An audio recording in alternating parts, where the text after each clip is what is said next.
Hello, this is the Animatronic Anchor, the YouTube news channel where the news is always in the new. I am your host, George Flanagan. I am met with my normal suspects, Kevin, Hey. JoJo, Hi. and joining us, we have our guest star for today, a sound engineer formerly at Universal and now currently at Disney, and he is the son of prolific theme park designer who worked on Captain Andy's Rivertown, Universal's King Kong, Conan and the Barbarian, um, and Jaws, Matt Reidenbach. Hi. Um, Before we start with the questions and all that, Matt, how would you like to introduce yourself further to the audience? Well, as you put it, George, I'm Tom Reidenbach was my father. So I grew up around a lot of uh, the animatronic scene, the Disney scene, all the different theme parks. Uh, so it was kind of interesting growing up with all that stuff. I ended up in a slightly different career than my father. My father being an artist. I ended up in a music, more focused on music, which he totally supported. But also, I ended up as a sound editor as well, and then eventually post-production engineer, which is Hmm. what I do now for Disney and what I did before for Universal. Excuse my dog. Let me close the door. Sorry about that, guys. No No, that's no problem. matter. I have two Chihuahuas who are actually babies, and Cool. they bark. Here we go again. What the heck was that? I don't know. I'm sure Let my me see. dogs caused it. Okay, you can continue.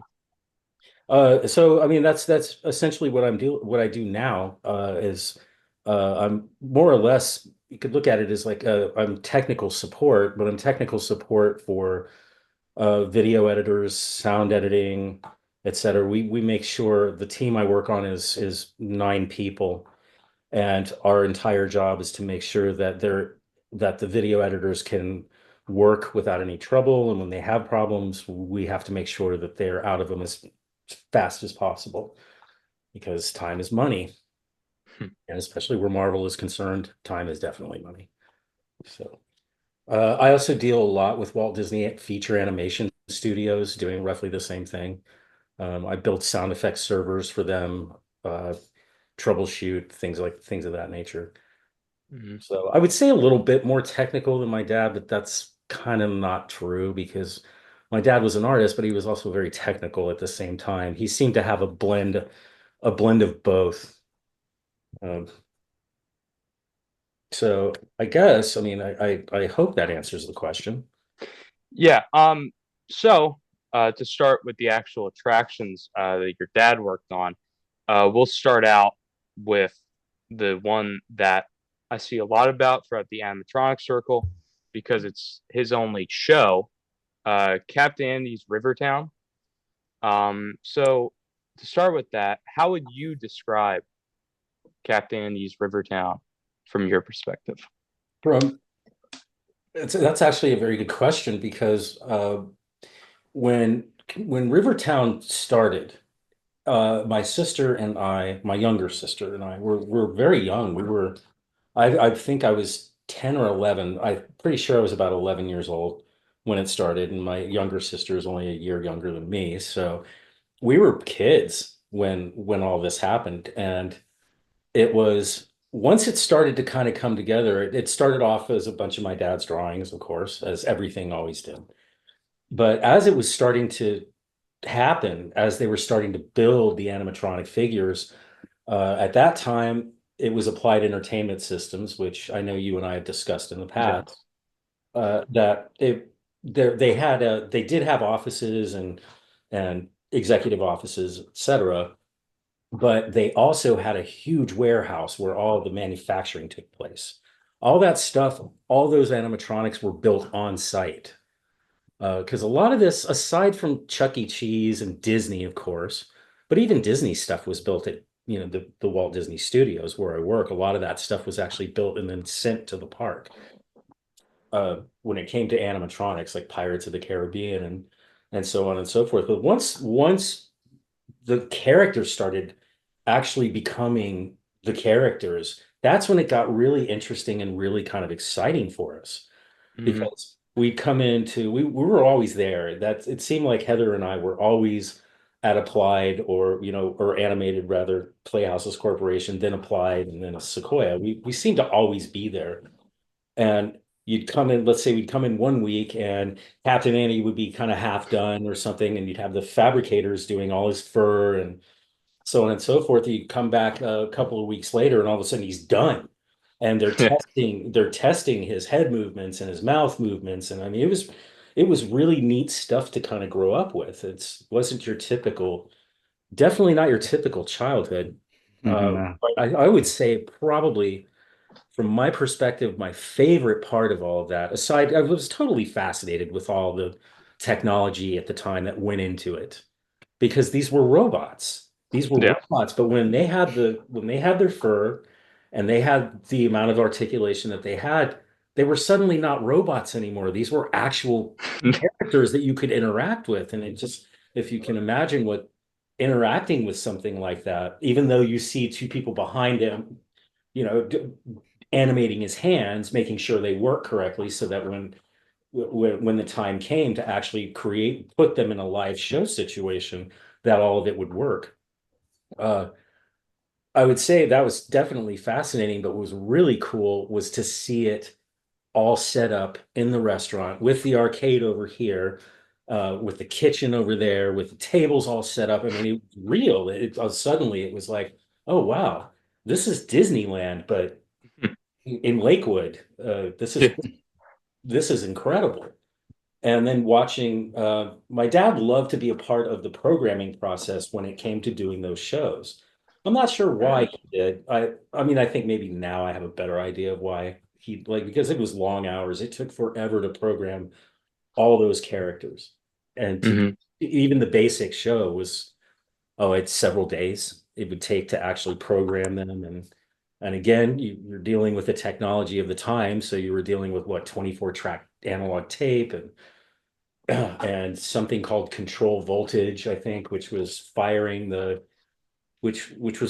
the responses on all the different characters. So from my point of view, once Rivertown was actually up and running and a real thing, and that's when I was truly blown away by it. It was like, oh wow, And then, as I've mentioned before, once that started happening, they ended up getting a lot more, several more projects all around the same Mhm. time. They were putting these river towns into certain areas.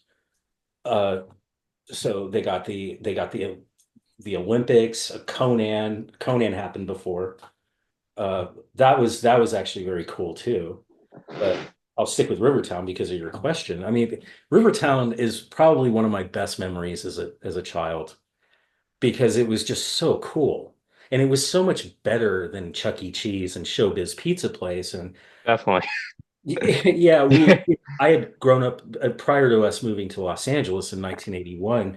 I had grown up in Jacksonville, Florida, and they had a Showbiz Pizza Place there. And that was kind of the only place at the time, if you were going to have a birthday party, it was either McDonald's or Showbiz Pizza Place. And I mean, it's not setting the bar very high. Uh-oh. Yeah, I'll just keep it off for the rest so there's no problems. It's like I'll replace this. You continue. Yeah. So, I remember when my dad first took me to Showbiz, and we were kind of laughing at it. And I was just like, what are these things? Are they supposed to be rats or are they supposed to be bears? I can't tell. What are these things? I'm sure you're all familiar with Showbiz Pizza Place, right? Yeah, yeah. Very. Yeah, I think that one is still there, by the way. I think my mother said that Showbiz might still be there. Yeah, it is. It's a Chuck E. Cheese now. Oh, that's a tragedy. Yeah. That's a tragedy. Uh, but Rivertown sort of dwarfed all that, and that was kind of part of the that was just to see it all it was. I think the best comparison I can make would be if you walked into a Rivertown restaurant versus walking into a Showbiz or a Chuck E. Cheese. There was no comparison. It would have been comparing a Ferrari to a Pinto. It really was that different. And when Heather and I were still young, I think one of the first ones that opened up was in Putty Hill Plaza in Washington, Maryland. Yes. Maybe Yes. Baltimore, right? Say that. Oh, I'm sorry, say that again. Baltimore, Yeah, maybe? Baltimore. Yeah. Yeah, Baltimore. Hence where Janelle lives now. Um, that was the first that was we got to go to Washington, we got to go to the Smithsonian, but Rivertown was the high point of that trip. I remember I was like, my God, this is incredible. It just was so amazing. Uh, I guess from my perspective, it's always been one of the high points of my childhood, just to see it from beginning all the way to its final, and it worked fabulously. And I think one of the other high points was when the Putty Hill restaurant opened, and we were kind of Hmm. sitting there with everybody else. There were kids in the restaurant, parents in the restaurant, and when that show started, the kids just ate it up. They loved it. They loved it, and they would sing along with it, and it was just cool. Yeah. So, would you like to talk about, because this is a big part of the show? Multiple of the characters were named after and based off real people, including Yes, yourself. including myself. Yeah. Matthew the Seagull, who, as you've pointed out, and I think I've pointed out as well, I think this was kind of a joke that my dad was playing on me because Matthew was a smartass. That was first and foremost, he was a smartass. And as you've kind of reminded me during some of our conversations, Matthew actually had a bigger part in the show than I originally remembered. But he did. He would kind of crack jokes. He would sing along with Hippopotame, or he would more or less goad her while she was singing like 2,000 pounds of pleasure and blah blah blah. And he would say things like "Go get him, baby," and that.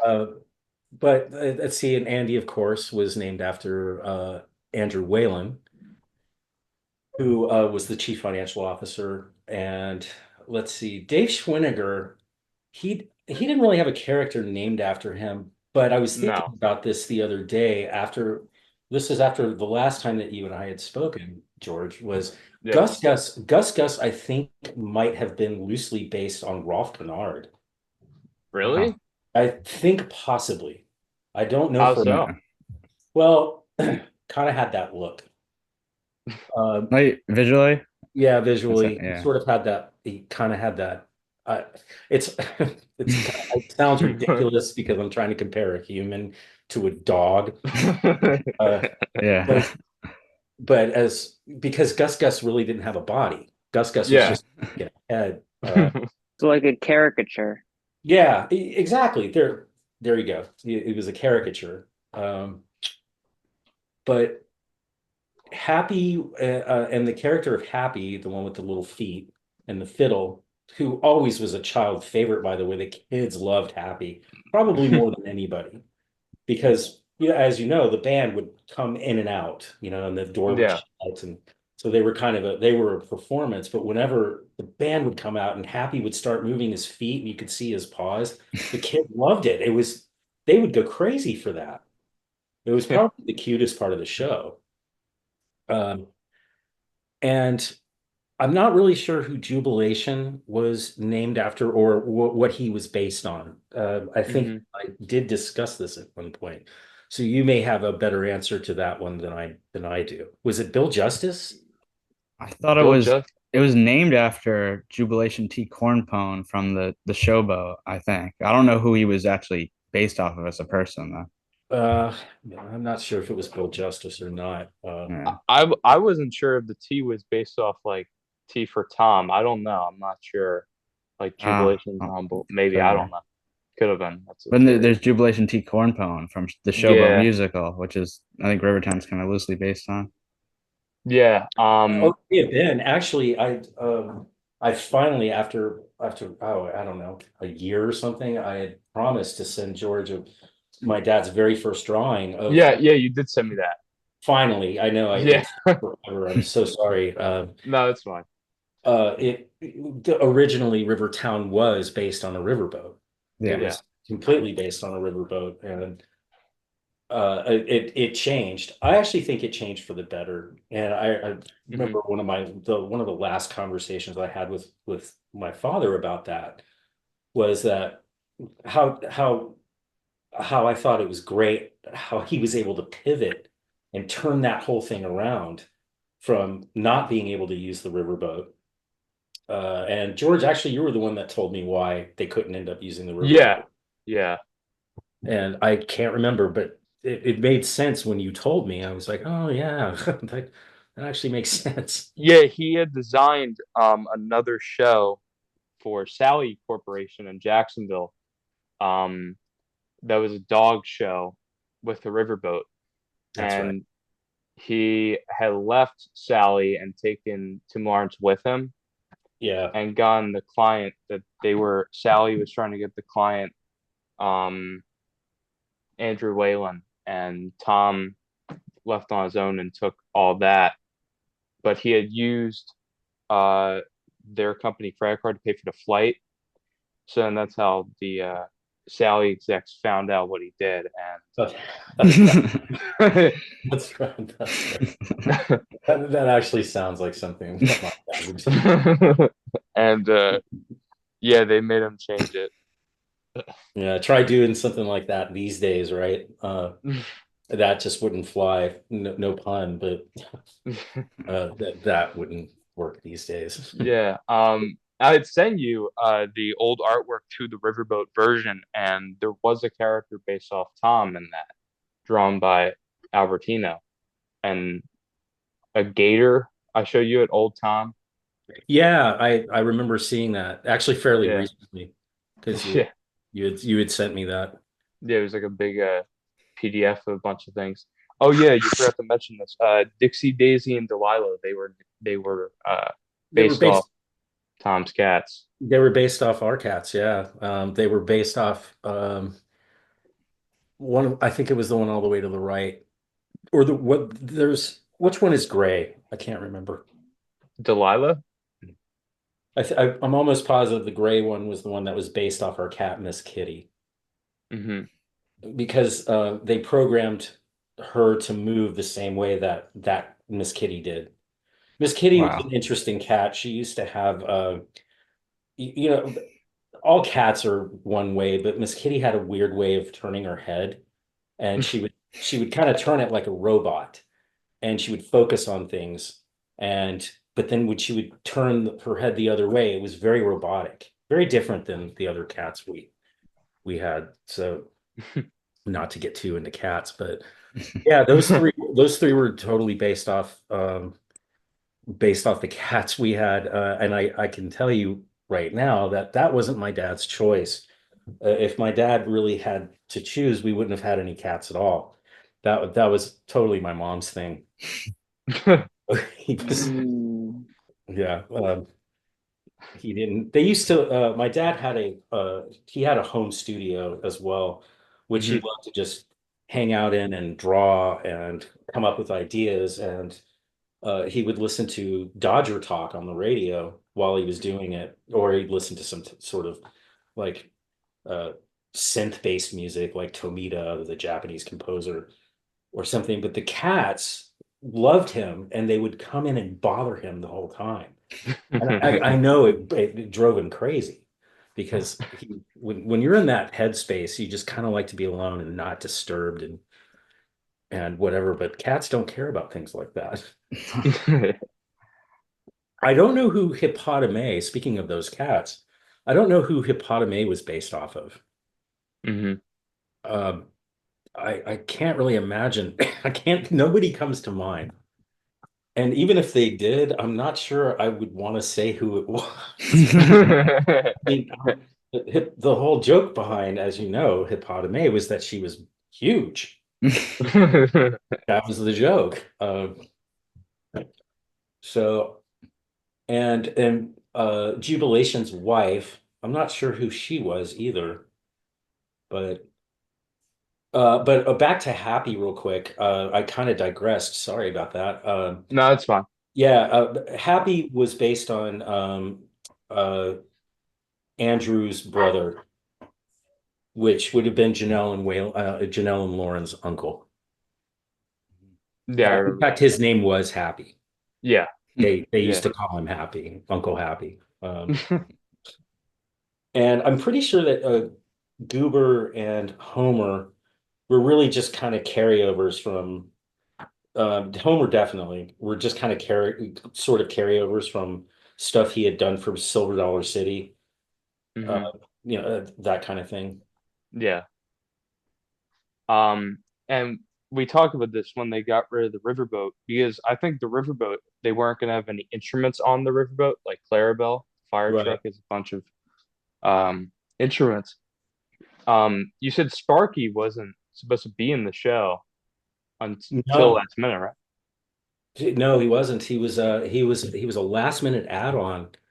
Well, when I say last minute, I mean obviously he's Yeah, animatronic. yeah. So, but speaking, in that world, uh, because it had gone from being a riverboat to a volunteer fire department, which again, I told my dad I thought was just a better idea because it opened up the door to do so much more. Yeah. I think, which it did. And like you said, Clarabelle actually was an instrument. Uh, but Sparky, it's almost like Sparky, they had forgotten about the Dalmatian connection with the fire department. And Yeah. that's why Sparky ended up in the show because the Clarabelle needed something. And it was almost like Sparky was an accent, but at the same time, just like Happy, Sparky became one of the major stars of the show, especially with the little kids. Oh Like, yeah. yeah, the little kids loved Sparky, and Sparky only barked. And I saw it, they what's that? they merchandised him a lot, I think. Oh yeah, I mean he was adorable, but really all he did was comically bark at like the right time. If and that was really it. I mean, I guess the simple part of him was the appeal, and kids just ate it up. They loved it. Because I think they actually made a stuffed animal of Sparky. Yeah, that's what I meant. Yeah. Kind of reminds me of the Country Bear Jamboree, a little Oscar, the bear. He just kind of squeaks his teddy bear every once in a while on a comical timing. Yeah, same idea. Yeah, Yeah. Yeah, I mean, same general idea, but yeah, yeah. Yeah. absolutely. Yeah, and again, to your point, Kevin, with that comment, all of these people, my dad included, were all ex-Disney.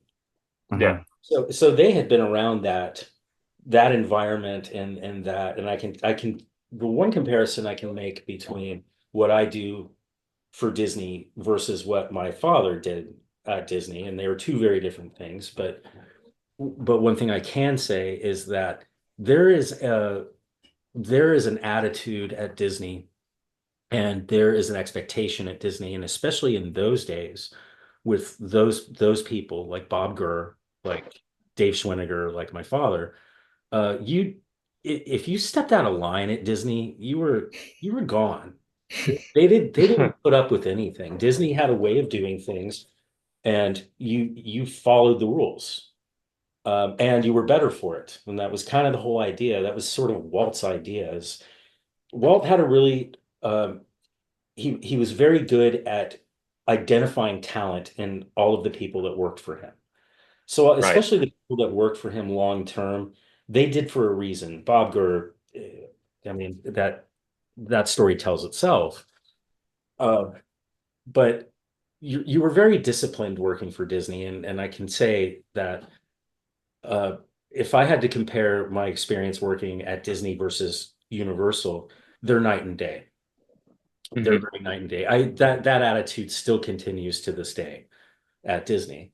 They're very nice. It's not like they're overlords, but they are. But you're expected to maintain a certain attitude of professionalism, a Right. certain type of work ethic, a certain type, and that hasn't changed since those early days.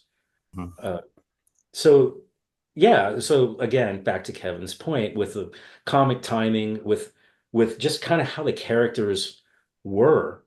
Um, there's a lot of Disney in that. There's Yeah. really a lot of Disney in that. There's a lot of, if you go on any Disney ride, and if you unfortunately Rivertown's not around these days, but if it was, if you go to Disneyland and then go to a Rivertown, you'd feel at home. Yeah. You would. You'd feel like it's an extension because it really kind of was. Without, It with, Go ahead. it Sorry. it probably could fit in Frontierland, like the show. I could see it fitting there. Huh? Actually, yes. Actually, it could have been in Frontierland. In fact, at Disneyland, there's a really great space for that. There's a big space that they use for private parties. Hmm. And when they're not using it for private parties, they have like summer shows and stuff. And it's right between Big Thunder Mountain Railroad and I want to say Tom Sawyer's. Is it Tom Sawyer's? Near where the riverboat is at Disney. Kind of Yeah. near the center. I'm talking Disneyland, not Disney World. Yeah. Disney World it's different. But so where was I? So I was gonna mention, you did kind of work on the soundtrack for Rivertown. With your voice was included in the soundtrack. Would you like to talk about that? Sure. Yes, that's true. That would be me, my younger sister, uh, Janelle, and her younger sister, Lauren. We were all part of the Halloween show, and I'm almost sure we were part of the Christmas show. Forgive me, it was a very long time ago, but I definitely remember the Halloween show, and I remember recording it uh, at there's I not far from where I live now in Los Angeles is where that was all recorded. In fact, I think they recorded a bulk of the shows at this studio. And the name of the studio was called Evergreen. Everything. It has since changed hands and it became a studio at some point called the Enterprise, and then now it's I'm not sure what it is now. It's really changed hands several times since the 1980s. But Mm. we that would be my first actual experience in a recording studio was doing that Rivertown soundtrack. And Right. all we were required to do was sing Happy Halloween, Happy Halloween. I think that's how it went. And the rest was already done. Yeah. And so we were basically just backup. Uh, but it was a very interesting experience. And I remember thinking to myself as we were, doing take after take after take, I began to realize I'm like, how are they doing all this? And what is it they're doing? And what's that guy sitting at the console doing? I kept wanting to go into the room where the console was because I just kind of wanted to see what he was doing. But that was a great experience. That was a very interesting experience. Um, I remember one thing I do remember from that was I actually thought my voice was too loud at the time, and I kept complaining about it. Kept saying, "Hey, wait, can you just turn my voice down so you don't hear me that much?" I just want to blend in. I didn't want to stick out like everybody, like in front of everybody. Well, it turned out it wasn't my voice I was hearing. It was it was one of the character guys that you and I have talked about in the past, and I trying to remember which one it was. Was it Bruce Balin? I think it was. I think it was, and he was doing one of the characters who was also singing Happy Halloween. Hmm. But I don't know if he was doing Matthew or if he was doing one of the other characters, but I kept mistaking that voice for mine. When I finally realized, I was like, "Oh, you're an idiot. That's not you. Relax." It was Yeah, a lot of fun. Bruce was Matthew. Yeah. Yeah. Yeah. Yeah. That whole experience was a lot of fun. And again, at that point, I was probably 12 or 13 when Hmm. that show happened, the Halloween show, when the holiday shows. uh, yeah, it's kind of a blur sometimes. When you think about it, when you're that age and you're going through life and things like that are happening, everything seems very slowed down. Hmm. If you remember being like 11, 12, 13, everything seems like every day seems like it's never going to end, and so on and so forth. And what seems like would have been years actually was maybe over a period of 9 months or 6 months or something. We have a Hmm. really bizarre way of looking at time when we're younger, Yeah. when we're kids. But that's why now when I said mentioned to you earlier that a lot of things were happening with them at the same time that Rivertown was, because it started with Rivertown, but then all of a sudden it was Conan, and then it was the Olympics, it was all this other stuff. And if you really wanted to map out time wise how that all worked, it really all happened within a period of years. uh, really seriously, before King Kong, and then yeah, no, I Um, go ahead, sorry. yeah. So real quick, I also want to mention and talk a little bit about the animatronic show. There was one other animatronic show Tom did.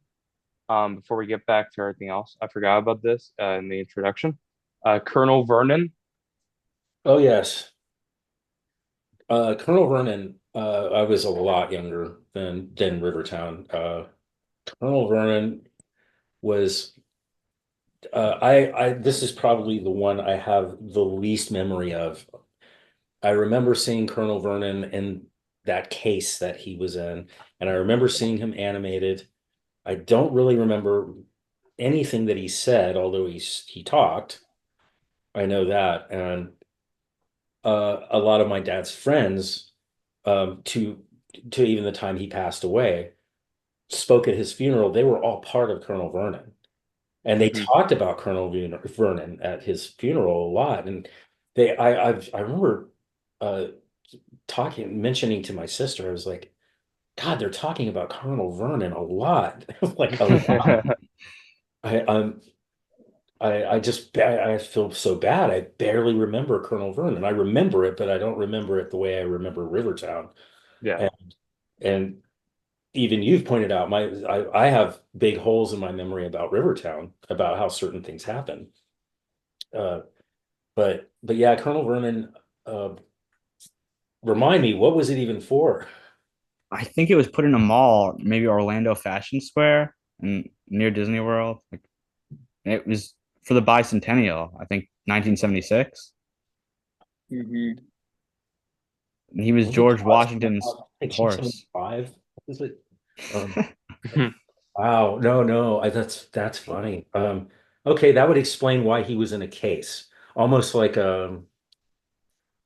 when you went to if you went to a boardwalk or something, and you would see the um what the soothsayers, make a wish, and the Yeah.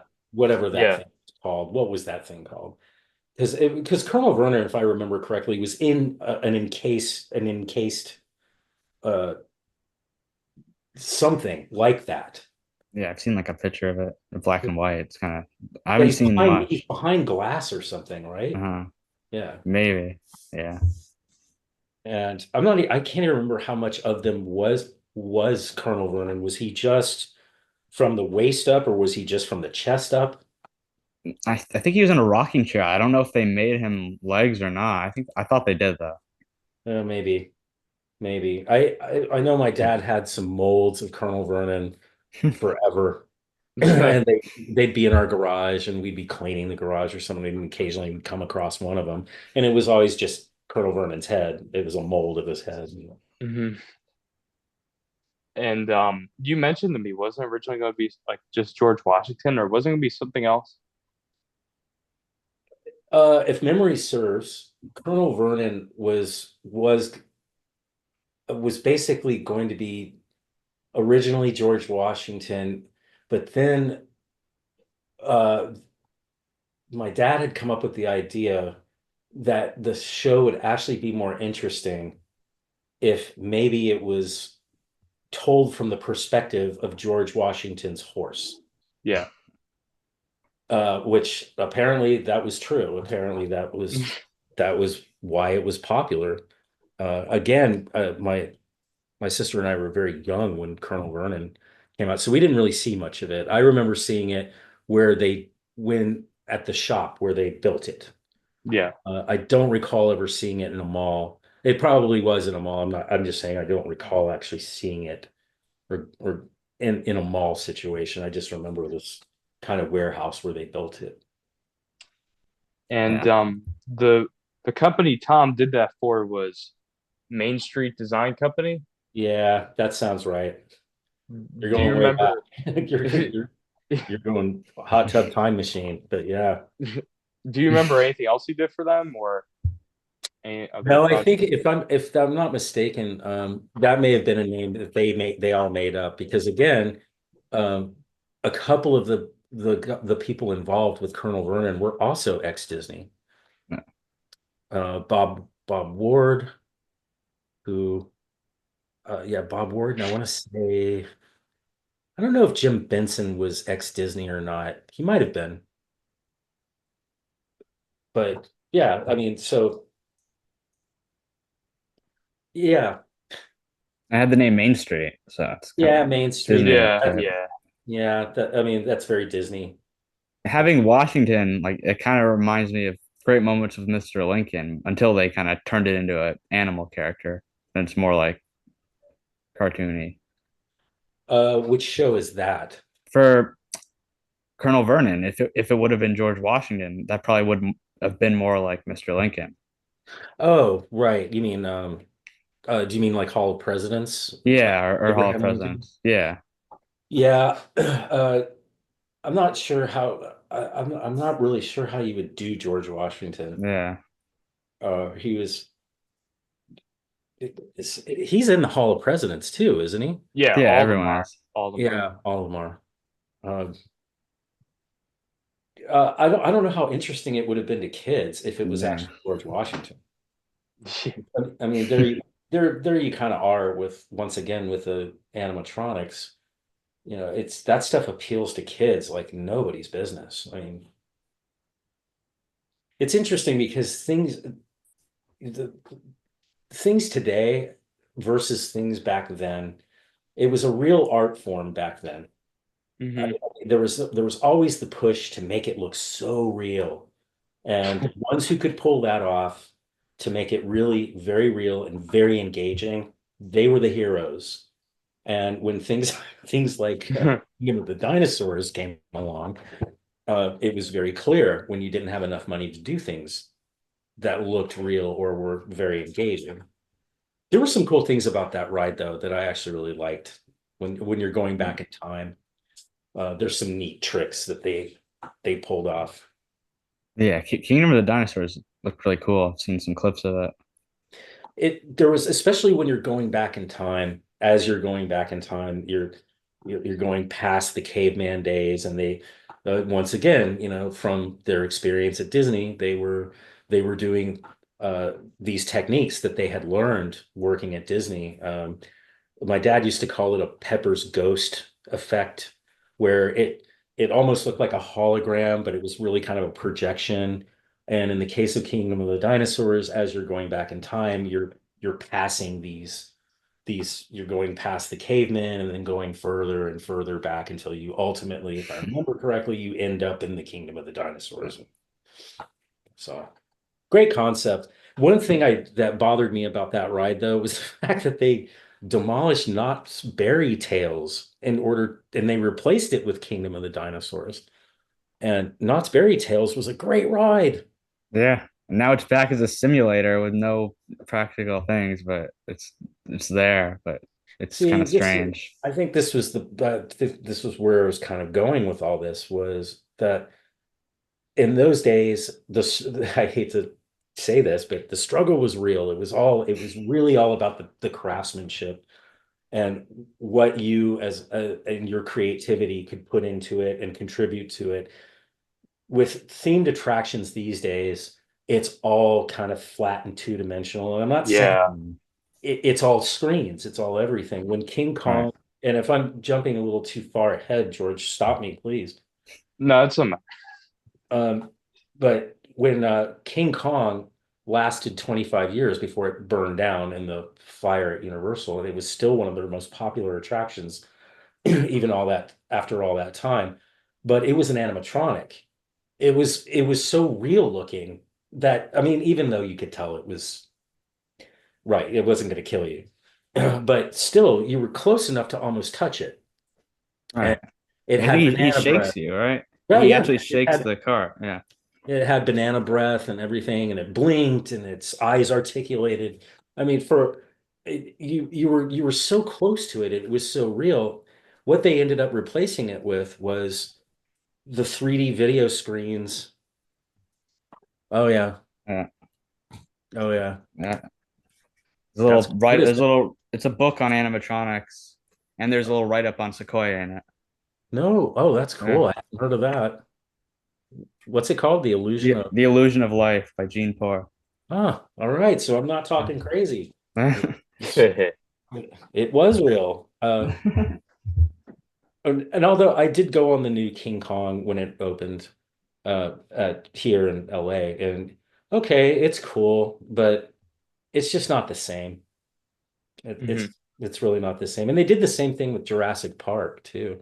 Yeah, Jurassic World now. They Yeah, kind now of it's Jurassic went in. World. It's all video screens, and that one I haven't been on, but I've seen Mhm. enough of it where it's like, okay, They still have the River Adventure, like the original Jurassic Park in Florida.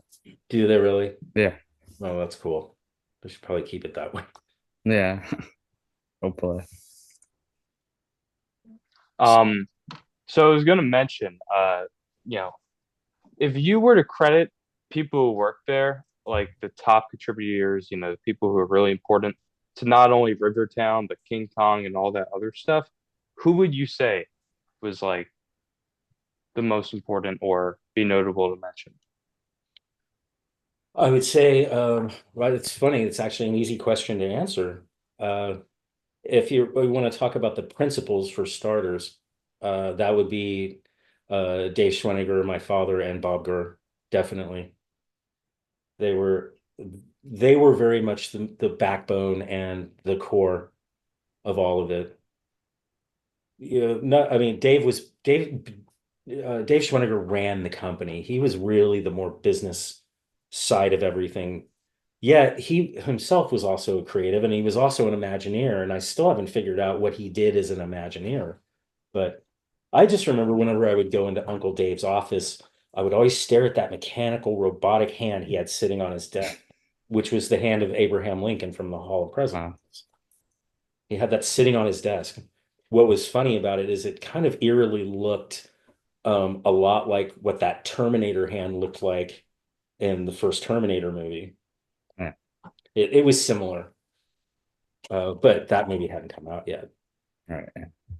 But I would definitely say it was the core three, because they were the idea. They came up with all the ideas. Um, they worked very well together too. Mhm. Especially my dad and Bob. There was kind of a pecking order in the way it all worked, but it worked smoothly, and it all made sense. So, well, let's take Universal for example with Conan. Coming off of the heels of the first Conan movie, which was a huge success, and they weren't really expecting that. Universal wasn't. I'm not sure Mhm. why they bothered making it if they didn't think it was going to be a huge success, but I think they were hoping it would be, because at that time period, Dungeons and Dragons and fantasy were the big thing. And that's why, and once Conan came out and the movie did so well, then Universal's like, okay, we got to have an attraction. We have to have an attraction, but we don't want it based on the movie, which I'll give Universal credit for. That was pretty smart because that was an R-rated movie and for very good reasons. If you've ever seen it, um, it's brutally violent. There's just, you wouldn't want to actually make a family-based attraction out of that movie because there's really no way to do it. But what you could do, which which my father did, is he actually went and my father was already he was already familiar with Conan to begin with because Conan started off as in books and comic books long before that movie. And also Frank Frazetta did a lot of the artwork for the Conan books, Frazetta and somebody else, I think. But there was a lot of ideas to pick from uh, if you weren't going to base it on the movie. And so, what in the case of my dad and Bob, my dad came up with an idea. Okay, they wanted it to be a live show. That was the other thing. They wanted Conan to be an interactive stunt show almost. Mhm. And so my dad came up with the idea of, all right, it's got to end with something really cool. It's got to end with some big monster because that's what everybody's going to be expecting to see. And you had all these choreographed fights. It was great. It was a lot of fun. You had the evil wizard guy with the kind of two snake helmet. That's probably the only ode to the movie that you get in that ride is that guy with the helmet. But uh, so he came up with the idea for Ashley the dragon, which would shoot lasers from its eyes and breathe fire.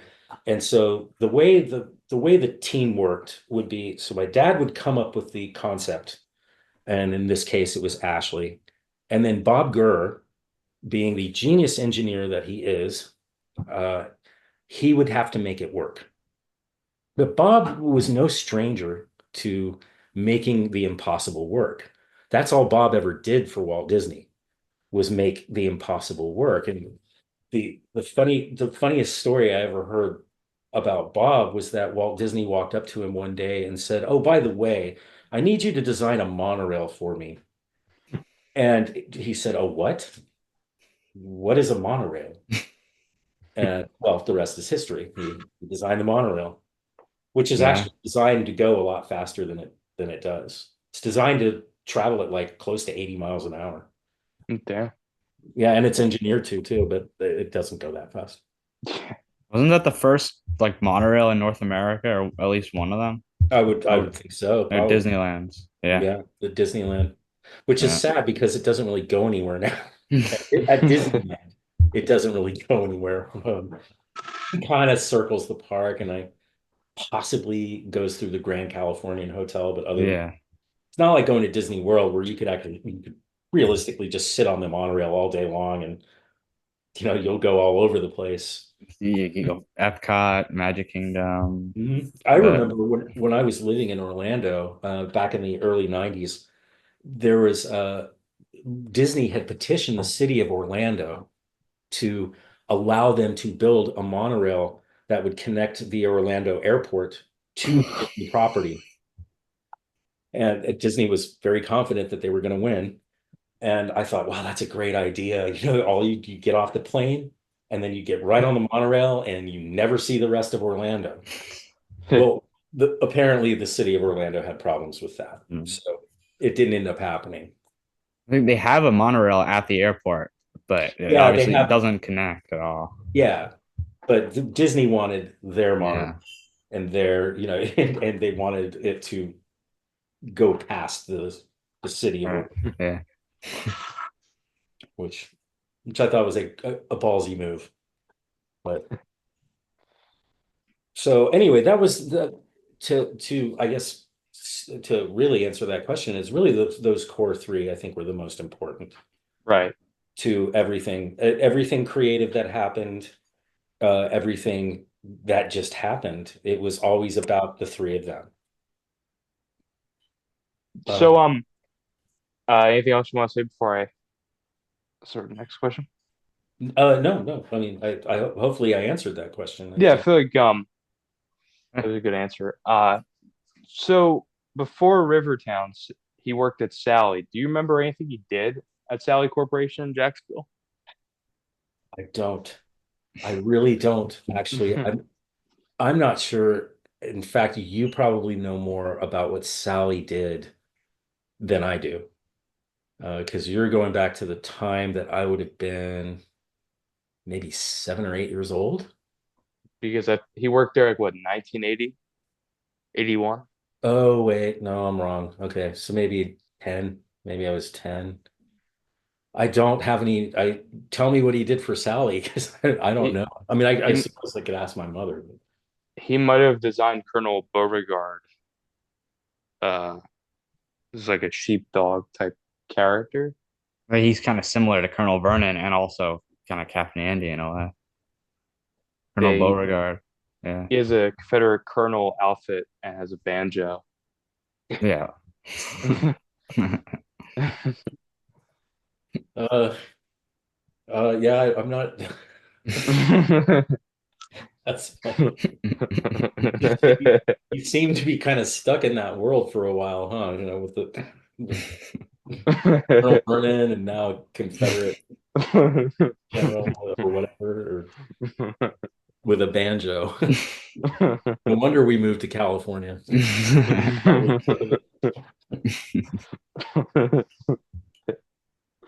Yeah, I'm sorry, but I'd be interested to know what you know. What he did at Sally. Yeah. Again, all I really know, he designed like a set of dogs for them, Yeah. and he's got Just like Silver Dollar City, right? Yeah, it was similar to yeah. the dogs he designed for them. Yeah. It seemed that he liked to design shows revolving around a dog or Hound something. Dog Band. Yeah. Hound Yeah. Dog Jubilee. Yeah. Daniel and the Dixie Diggers. That's the name of the dog show that was at Sally. Okay. All right. And some of the older drawings of the hound dog and the shacks and the Yeah. all that. I mean, I would say I honestly, with I not remembering anything he did for Sally, I don't recall him being at Sally all that long. Yeah. Hmm. I don't know how long he was at Sally. I really don't. I don't even have the was it a couple of years, maybe a year. I'm not sure. I'm not sure. Tim Lawrence worked there too. Yeah. Yes. I missed him quite a bit, actually. Hmm. He's a wonderful guy. He was definitely out there. But as somebody like Tim with Tim's abilities and what Tim was really all about is going to be kind of out there. He, Yeah. he worked in practical effects. The guy was a genius. He worked with all the greats too. I think I'd mentioned to you, George, in one of our conversations that when we moved to Los Angeles, Tim moved with us and stayed with us for a year. Correct. Yes. Yes. And he ended up going to work for Rick Baker. I'm sure you probably all know who that Rick Baker is. Yeah. Yes. Special effects guy. He had a shop, Yeah, right? Yeah. yeah, he still is. He's still Hmm. pretty much the king of that. He went to work for Rick Baker, and he did a lot of different things. I'm not sure if he ever worked with Rick Baker's as a protege, who was a guy named Rob Bottin, who did The Howling and The Thing. Rob Bottin was every bit as good as Rick Baker, but again, these were masters of that genre, of that. Uh, but anyway, Tim was an interesting guy. Tim used to my dad would let Tim take me to see movies like The Road Warrior and Conan as long as I wore these Devo glasses that had tape on them when sex scenes would come on. That was the arrangement. That was the arrangement with my dad. Was like, okay, because Tim loved to go to movies. That was one thing that Tim was always fun for because you could always say, "Hey, you want to go see a movie?" And he'd be like, "Yeah, let's go see something." And I was a huge Mad Max fan even as a kid, and I want to say Tim took me to a double feature of Conan the Barbarian and The Road Warrior. It was an actual double feature of that, Wow. and me and the Devo glasses with the tape. Only one scene in Road Warrior, but for Conan. There's a few scenes that I had to don the glasses. Now, I know Tim worked with Rick Baker because I know a little bit of the story about he was in the Thriller Michael Jackson video as one of the zombies. Yes, he's the one that you see on pretty much every poster and any video sleeve. If you're all a bit young to know what VHS video sleeves are, right? But Tim is the big blue zombie with no hair.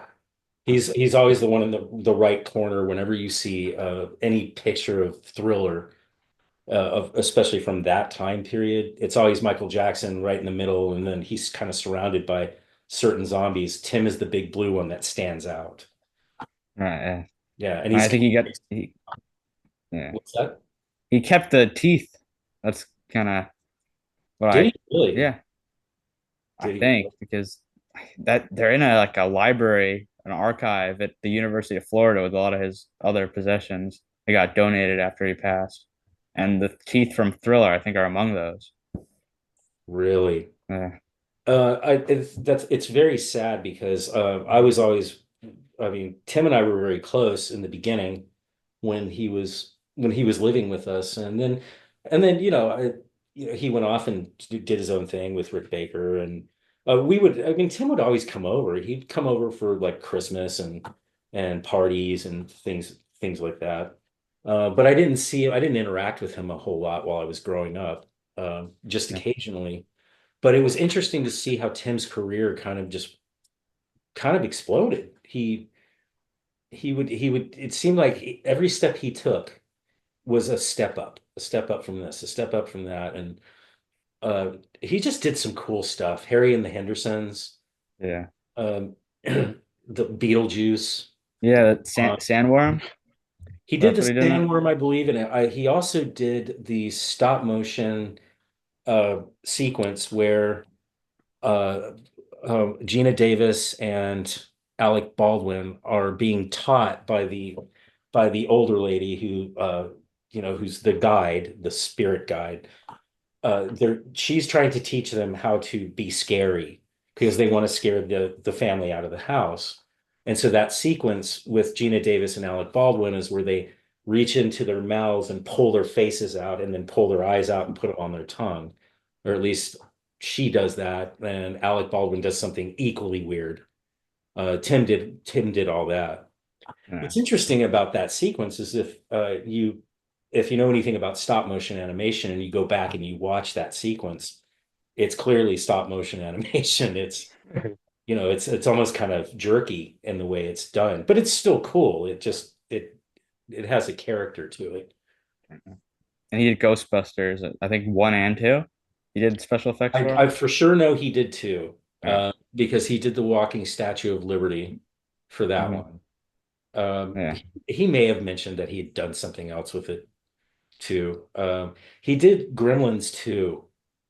And the reason I bring that up is because Gremlins was just on last night, and That's cool. I was just watching it going like, wow, this movie's bad. That's This movie's bad. And I was looking it up and I was trying to tell my wife, I'm like, because she's like, when was this made? And I looked at it and I was like, oh, no wonder. Like that movie. Uh, but Tim ended up, I don't think he did anything with the first one, but I know he did with the second one. Because he had some pretty interesting stories to tell about that experience. Gremlins 2, he was not happy with. He was up against all kinds of time restraints. And one thing I remembered about Tim was that Tim didn't like being against time restraints.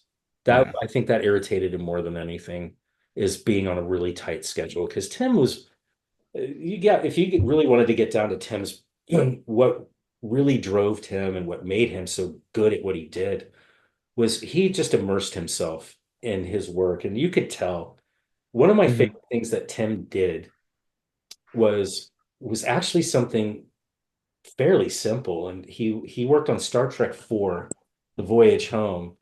And there's even a Cinefex magazine that he's pictured in and he's showing as he's sculpting one of the whales. He did a lot of the sculptures for the humpback whales, and I just thought they were beautiful. They turned out so real looking, and I think that's some of his best work by far. Ironically, when Tim moved back to Jacksonville, Florida to take care of his very sick parents, he ended up getting a job, and you both probably know this. He ended up getting a job working for the zoo. I heard about that. Yeah, Oh, this that's yeah. very interesting. Because when my dad first told me about it, I'm like, he's doing what? And how do you run Industrial Light and Magic's Creature Shop and then go and do this? Which I was told Tim actually was head of Creature Shop for a little while at ILM up north. Regardless, but yeah, he was designing paws and things that they would set out because the animals would disappear and people wouldn't be able to see them. So Yeah. the zoo's workaround was, well, here, put a tail here, put a paw there, and so they see him. And I guess it worked brilliantly because I mean he made a career out of doing that. Yeah. I think I saw one of his interviews. I think it was partially for like blind visitors, so they would get to feel like what the animals are like, kind of interact with. Really, it went Yeah. that far? I think Wow. that's what I watched on him working for the zoo. That's what I saw about it. And he did a lot of work on Shrek, I think, in the early development. Yes, yes, he did on the Uh, animation. Yeah. oh, the movie or Yeah. wow, I did not know that. The the the last conversation I had with Tim while he was still in Los Angeles was in the very late 90s, and he and I went to lunch in Santa Monica, and Tim was over Los Angeles. He was done with it. He was moving back home to go take care of his parents, but he had some opinions about how things had been working, and it was a little sad because Tim had done all these great things, and he was really looking forward to this movie he had been working on for the last 2 years. And it looked like I'm trying to compare it to a Disney movie, but it was like a Disney movie. It was kind of like uh, Ice Age or something. It was something, but it involved like whales and all this Arctic wildlife, and he showed me pictures of it, and he said I think the story was about a penguin or something. I don't recall Do you exactly. remember what the title of the project was? No, I don't. I kind of wish I do, but I can picture the drawing he showed me when we were at lunch, and I just remember it was beautiful and had all these like killer whales and humpback whales. It was gorgeous, and he actually explained the plot of the movie, but it was the late 90s, so I'm sorry I don't remember it. But what happened with it was, and one of the reasons Tim was so irritated and upset was the fact that after 2 years of working on this movie, which he was really behind, the studio, whoever it was that was doing it, decided to shelve it and not make it, Uh, not finish it. And Shame. so that I think that really kind of did it for him. Hmm. If, aside from his parents being sick, I think he might have tried to make it work if that had worked out. But the fact that that got canned was really it for him. That was kind of the straw that broke the camel's back. damn.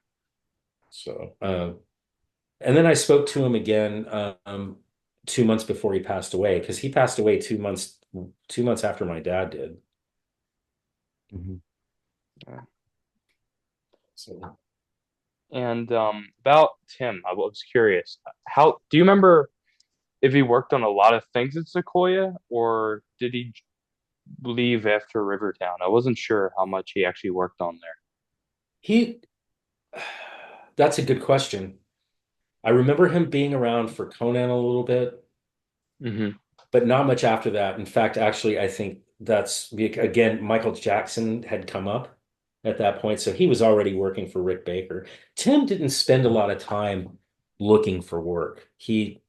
I seem to recall he kind of hooked up with Rick pretty quick. Like after that first year, he was just kind of. Do you know how Michael Jackson got involved with Applied or whatever it was going under at the time? Sequoia? That's also a really good question.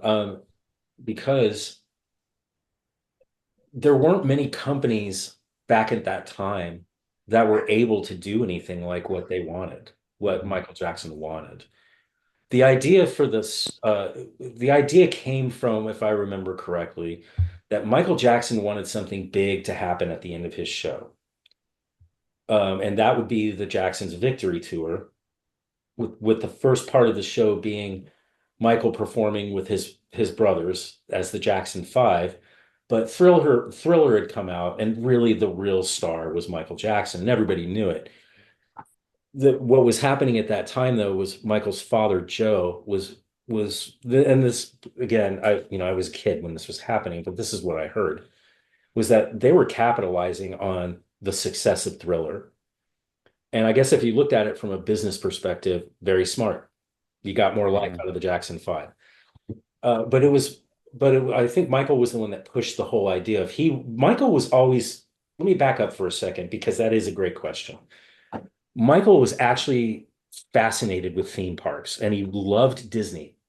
That was the other thing. A lot of people probably don't know that about him, but he was really into theme parks. And well, I guess maybe people do because he had Neverland Ranch.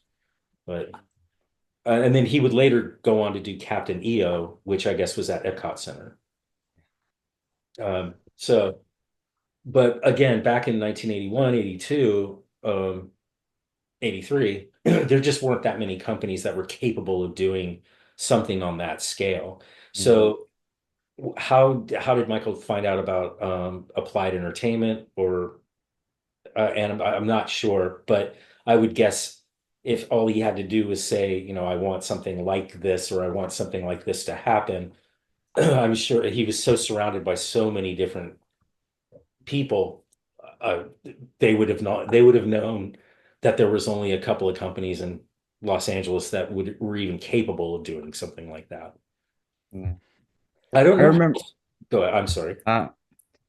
There was a newsletter. I think it was for Applied Entertainment, and Yeah, I it was had just a mentioning an this. illustration of honeysuckle hippopotamus, and it said she was embarrassed when Michael Jackson visited the shop because she was naked on a table or something.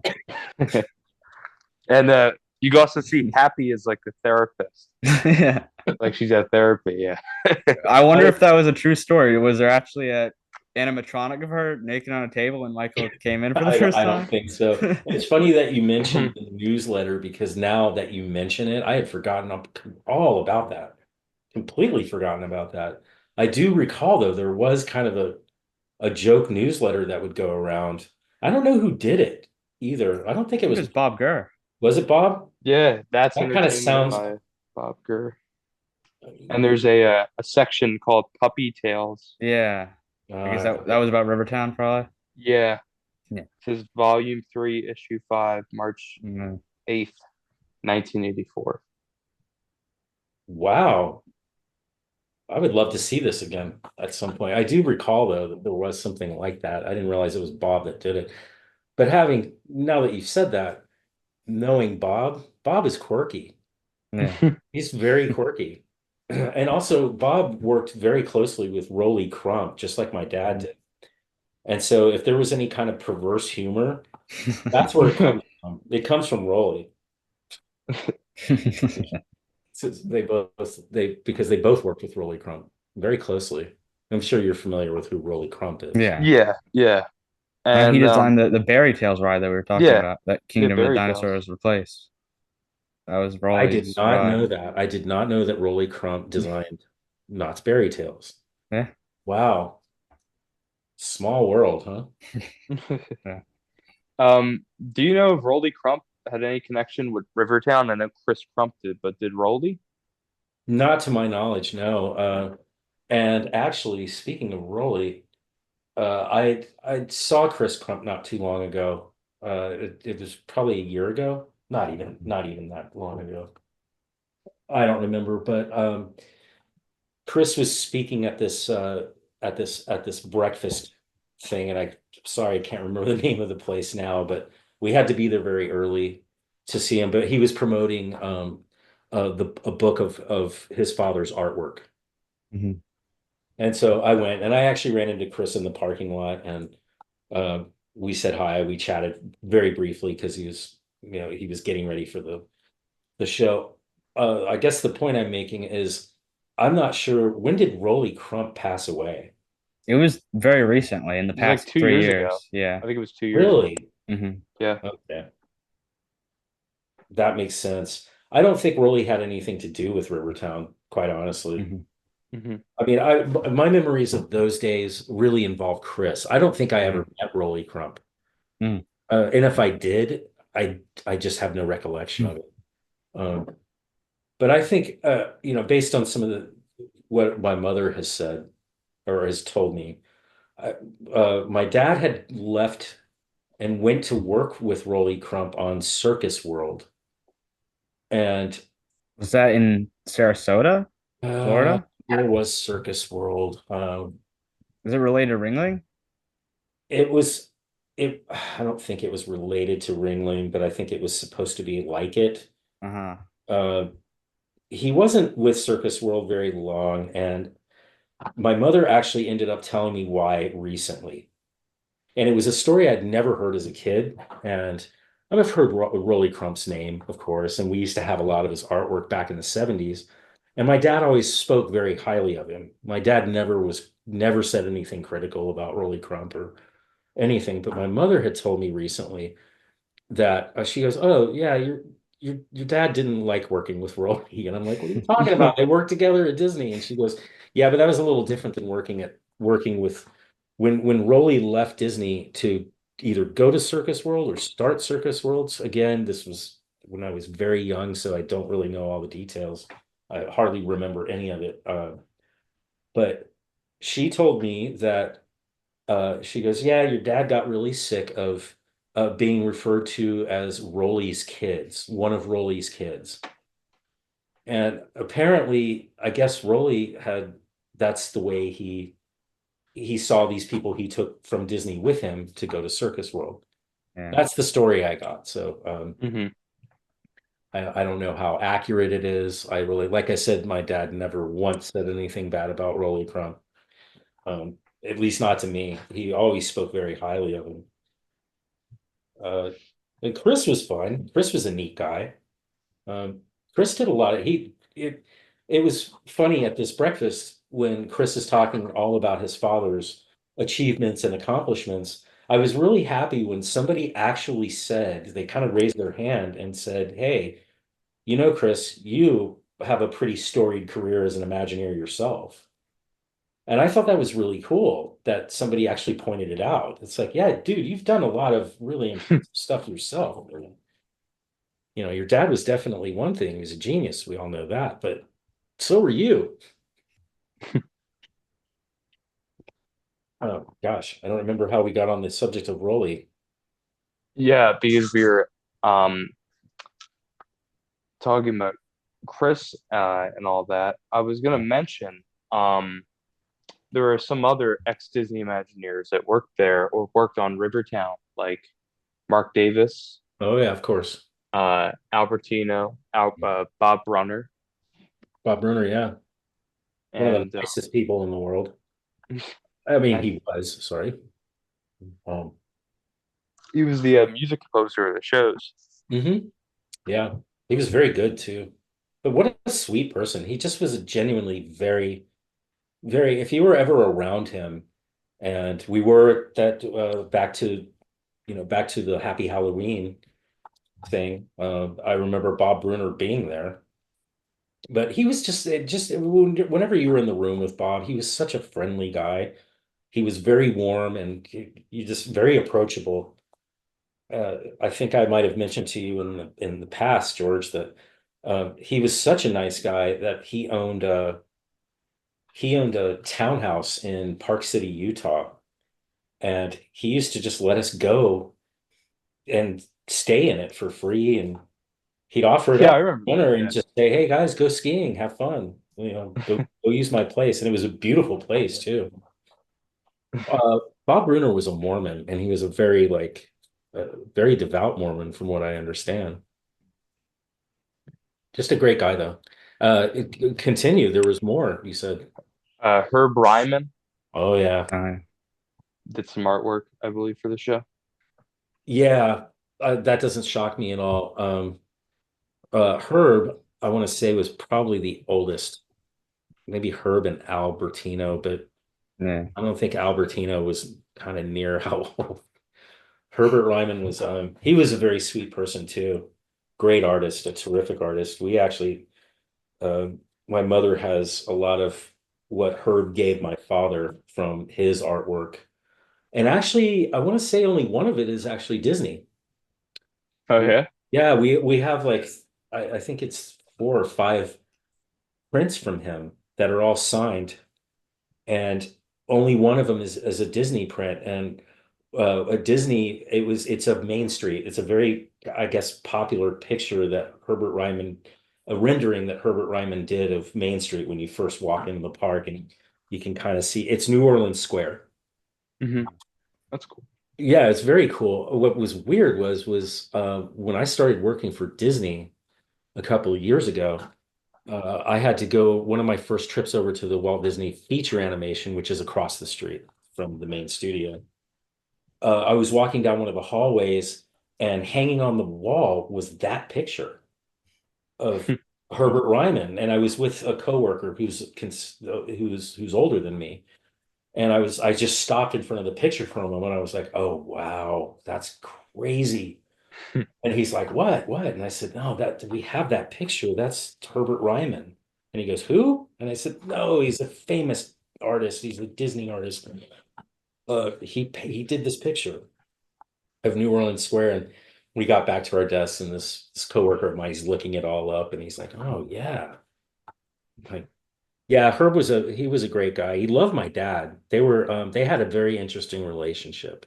It was almost it's whenever Herb and his wife would come over, and they would, I wouldn't say frequently, but they would come over from time to time for dinner or whatever. And Herb always treated my dad kind of like a son.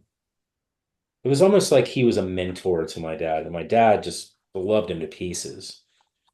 Where I remember Herb being, I'm sure Herb was involved with Rivertown. That would not shock me in the slightest.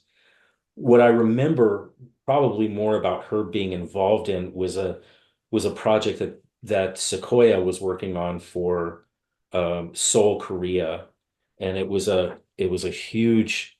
It was something called the Seoul Arts Pavilion, and it was basically a themed science park, and it looked really cool. And Herb Ryman did some conceptual artwork for it, and so did a very famous artist named Sid Mead, who designed a lot of the Blade Runner. Sid Mead is, if you're familiar, he was really big back in the 80s as far as artists and were concerned. He was what they called a futurist, because a lot of his artwork was like he did a lot of drawings for Tron and Blade Runner. Yeah, that's cool. Yeah. And he was really nice. But I remember him and Herb doing a lot of work on that particular project, the Soul Arts Pavilion. But yeah, who else? I mean, We have Bill Justicey. I think he programmed the shows with Tom. that wouldn't surprise me. I was pretty good friends with Bill's daughter, Missy Justice, for a while. It's cool. She was older than And me, but she would take me to like R-rated movies. See, that was a thing back in those days. You guys will laugh at that now because it was just totally different. It was like, oh, I'm going to see an R-rated movie. I think she took me to see a movie called Heavy Metal,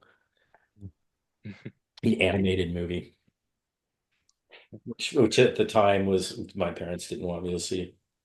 Missy was funny. to go a little more in depth, Albertino was credited as a pretty big contributor to the show.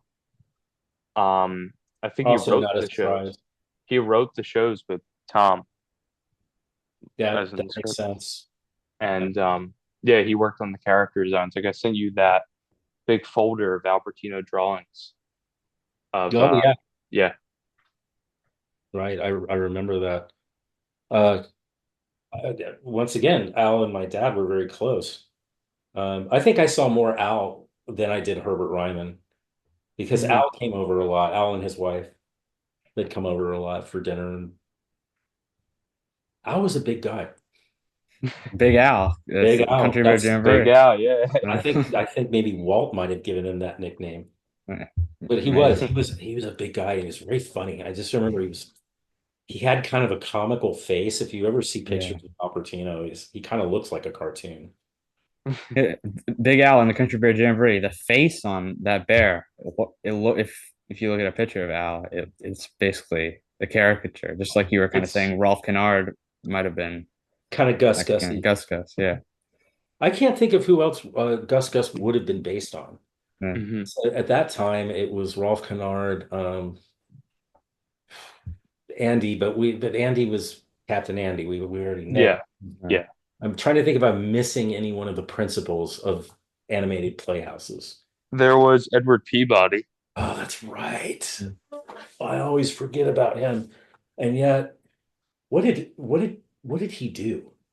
Man, I don't know. I My mom would probably remember. Let me see. Maybe she would. He might have been part of the finance I thing. thought so, yeah. Let me check. I think I have like a brochure I might mention something about. Let me see. Oh, is he in the Rivertown brochure or the Rivertown part of the brochure? Yeah, hold I on. think Let me that see. blows me away that you have that because I remember when they printed those, and I remember I always used to look through it because the photographs were so gorgeous when it was Maybe. when it was brand new. There's a character from Showbiz that they based off of Rolf, and he was actually named Rolf the Wolf because Off Showbiz, the Wolf, yeah, right? Rolf and Andy, they both were executives at Showbiz for a short time before the whole Rivertown thing started. Right. That's Yeah, right. I couldn't remember if it was Showbiz or Chuck E. Cheese, but I knew they had. I knew at least Andy, and I was yeah, pretty sure Rolf did too. They had done tenure at yeah. one of those two places. I could just never remember which one it was. So here's what it says. It doesn't mention Edward Peabody, but here's who it mentions. Andrew J. Whalen, Hmm. Chairman and Chief Executive Officer. Quentin D. Schwininger, Yeah. President and Chief Operating Officer. Thomas J. Reidenbach, Executive Vice President. John F. Cope, Hmm. Senior Vice President and Chief Financial Officer. Robert Gurr, Vice President Engineering, and Mel Griffin, Director of Marketing. Mhm. Okay. That's what it says. And what was the name of the director of marketing? Mel Griffin. Nell Griffin. Wow, that doesn't ring any bells. But the other names kind of do. Yeah, I Uh, never heard of John Pope outside of that. John Pope. Okay, John Pope. That name I do remember. But they were for the next phase, none of those people were involved. Mhm. Hmm. Um, so it would have been different. Forgive me for this. You look at the cover of that brochure that you're looking at. That's the one with Gus Gus and the car, Yes. right? Yep. Let me Happen to give a year. let me see if that gives a year. Well, you can see them working on King Kong, and you can see stuff at Rivertown. So Okay, so that's applied entertainment. yeah, it Wouldn't says that be like 1985-ish maybe because of Kong? That's when it opened, I think, or 86, 85. yeah, it says Applied Entertainment Systems Corporation, simply the finest. Mhm. Animated show productions, theme design, engineering, and special effects. Okay. Yeah. Yeah, okay. All right. So yeah, so Sequoia ended up happening in the middle of all of this, in the Hmm. middle of Applied. Um, some things happened, and they the three main people would be Schweniger, my dad, and Gurr ended up recreating the company as Sequoia Creative, and they finished Kong. Mhm. Yeah. Uh, Interestingly enough, I when I was still working at Universal several years ago, I ran into a Teamster who uh, used to kind of chat with me, and she had been around a really long time. And she used to give me a history of the park, and I would kind of smile and just, say, "Oh yeah, I know." Yeah. And she brought up King Kong, and this was after the fire, after it had been destroyed, and uh, I said, "Yeah, yeah." She was telling me all these stories about the King Kong attraction, and I finally told her, it was like, "Well, yeah, I know. My dad designed it," and she said, "No, no, no, no. That was done by Sequoia. I remember." I was like, yeah, Sequoia. It's like, yeah, that was my dad.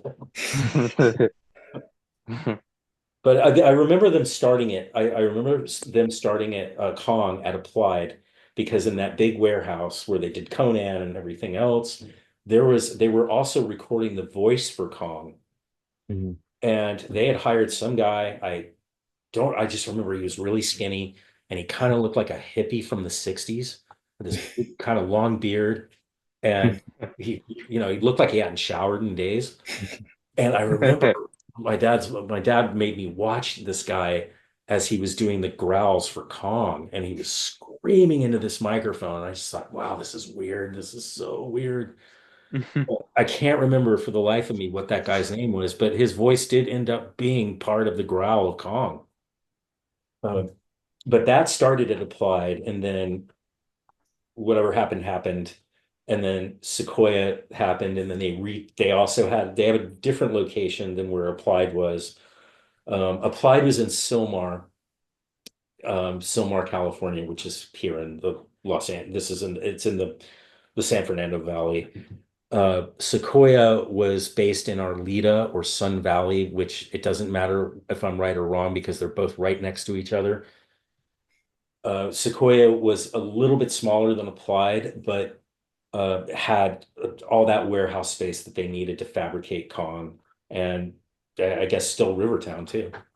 Yeah, yeah, because they had done a few foreign installations, like Thorpe Park in England Oh, had a Rivertown show for a little bit. And they were gonna put one in Sama World, oh yeah. and that never happened at all And because the that park. temporary one in Japan for that expo. Yeah, it's showing you that video, Matt. The Japan Rivertown Right. show. Right. That's about the closest thing I think I've seen to an actual Rivertown show, Yeah, from beginning to end.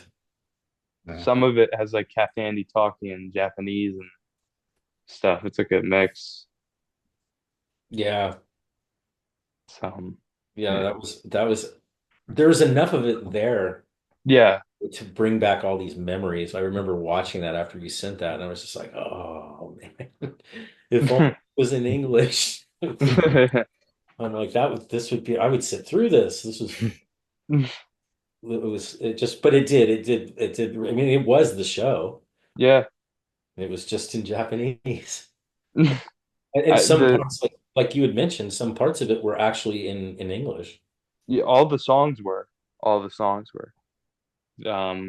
like yeah, all their songs are just a lot of the dialogue is Cat Andy and Matthew, so you can hear them in Japanese a lot. Like like Matthew starts screaming something in Japanese.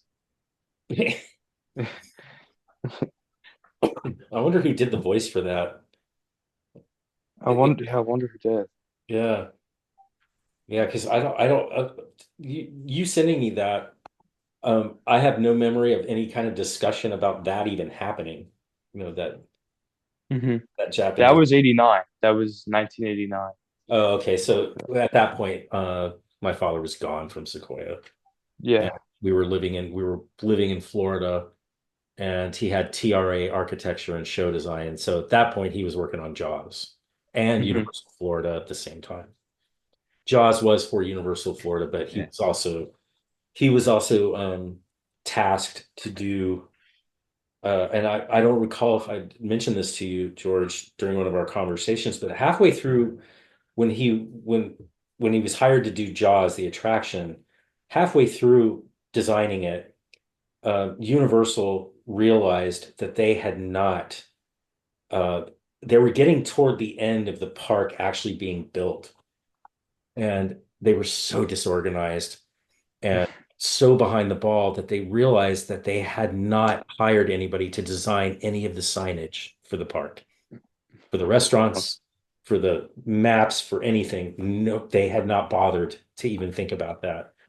So they called they called my dad and said, "Hey, look, we know you're busy with Jaws, but we need we need graphics for all of our restaurants and shops and everything else. And do you think you would be able to do it?" And I remember my dad coming home that night and kind of with a smile on his face, just saying, "I got the best phone call ever." Because it just they had to pay him a lot of money in order to do it because they were so behind and all of it. And he had to hire a bunch of people to do. There's no way one person could do all that work. So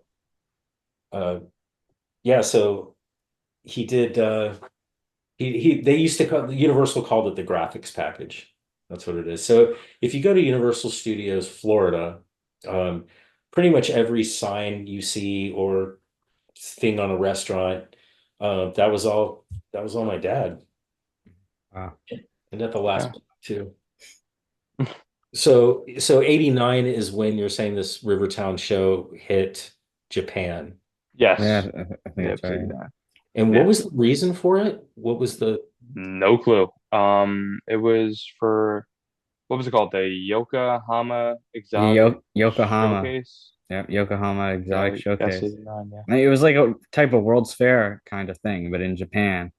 And that was Okay. the American booth. It was Yeah. Captain Andy's. Wow. That would have been, let's see, well, he left Sequoia in 87. And then shortly after that, we moved back to Jacksonville, Florida. So by 1989, it would have been, I guess, Dave Schweniger, Virginia, and then I guess Rod Duff. Yeah. Yeah. And when was Sama World?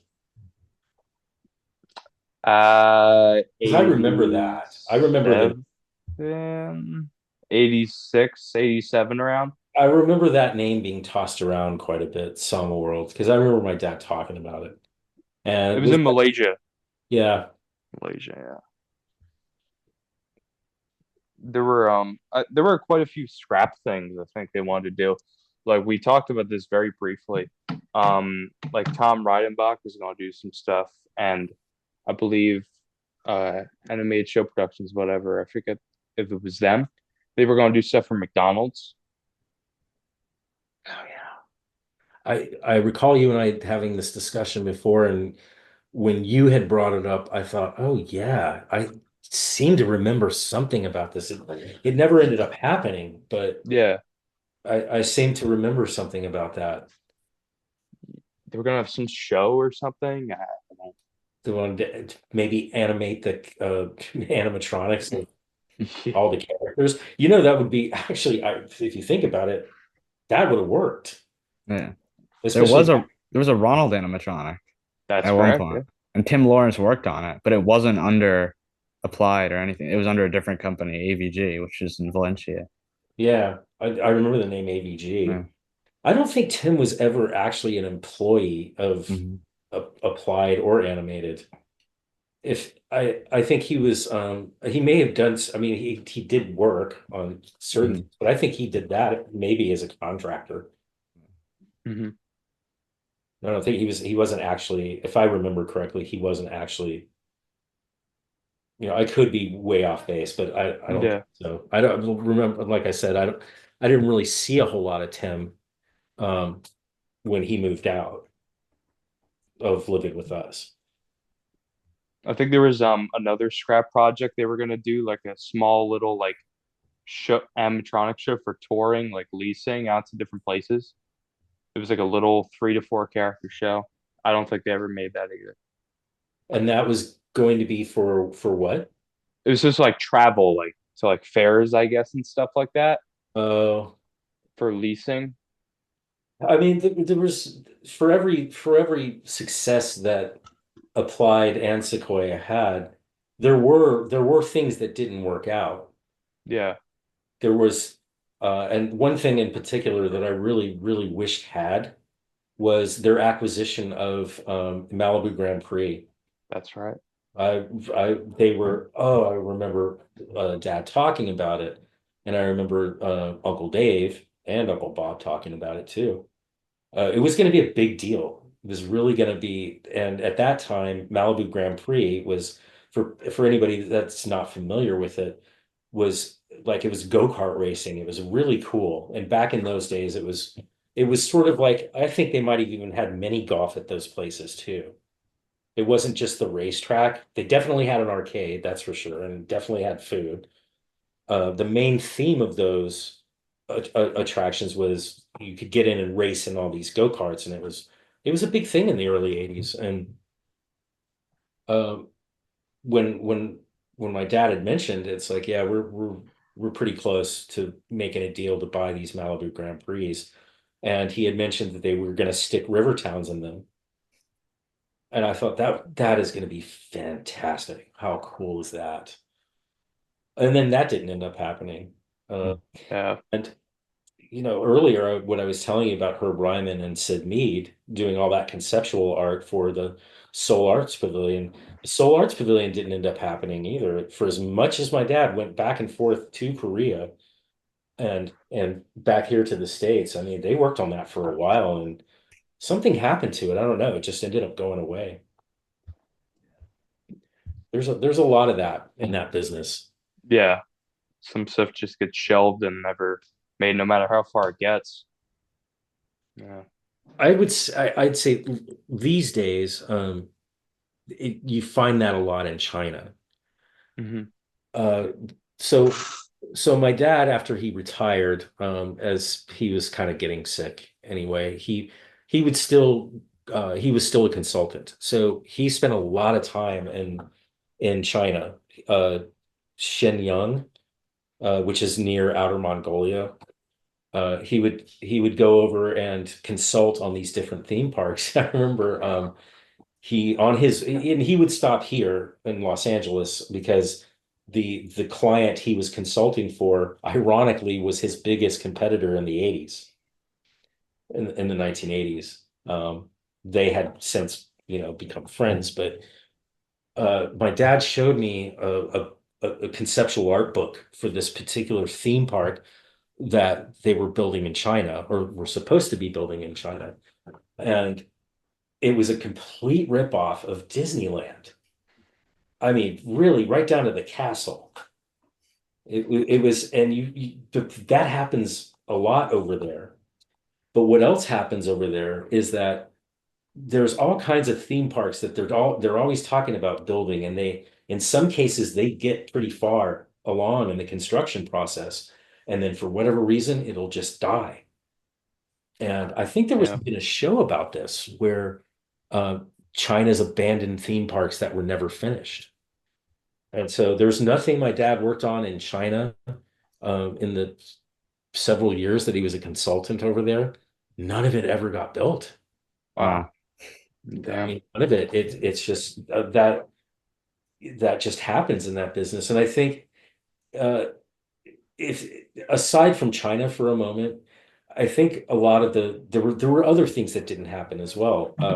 There was a theme park my dad was designing in the Caribbean in the U.S. Virgin Islands, which he spent several years on, and it was basically what it was going to be was a destination for all the cruise ships, all the cruise lines, and it was a theme park that was based on the heritage of the Caribbean, which was really cool because he had pirates and pirate shows and ships and things and all the indigenous stuff too. It was a really cool place. It was called Carafest. But we flew down to St. Thomas. This would have been in 91 or 1990. And right before the Gulf War broke out, in fact, it broke out while we were down there.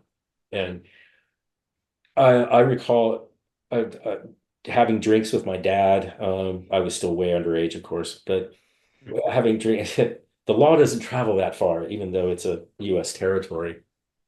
But I was having drinks with my dad, his client, and the main investor of what was going to be this park. But the way that works is no one investor is going to sink that amount of money into building a theme park. They're extraordinarily expensive. What the main investor was wanting to happen was they were courting the cruise lines, all of them, to put money into the park to get it built. And at kind of the last minute, the cruise line seemed to be all in for it. They all thought it was a great idea, and they thought, "Wow, we're going to make a ton of money off this," and so on and so forth. And the last minute, they all just said, "You know what? No, no, we're not going to put any money Damn. into this." And so it was dead after 7 years. It was just Mm. dead. And I'd say Yeah.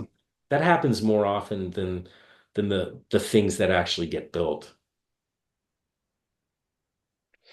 Yeah, it's a shame. I mean, it happens a lot. Again, like I said. Now, one thing that a park that did get made but wasn't very well received, I believe Tom and tons of other designers worked on it. Didn't Tom have affiliation with Auto World in Michigan?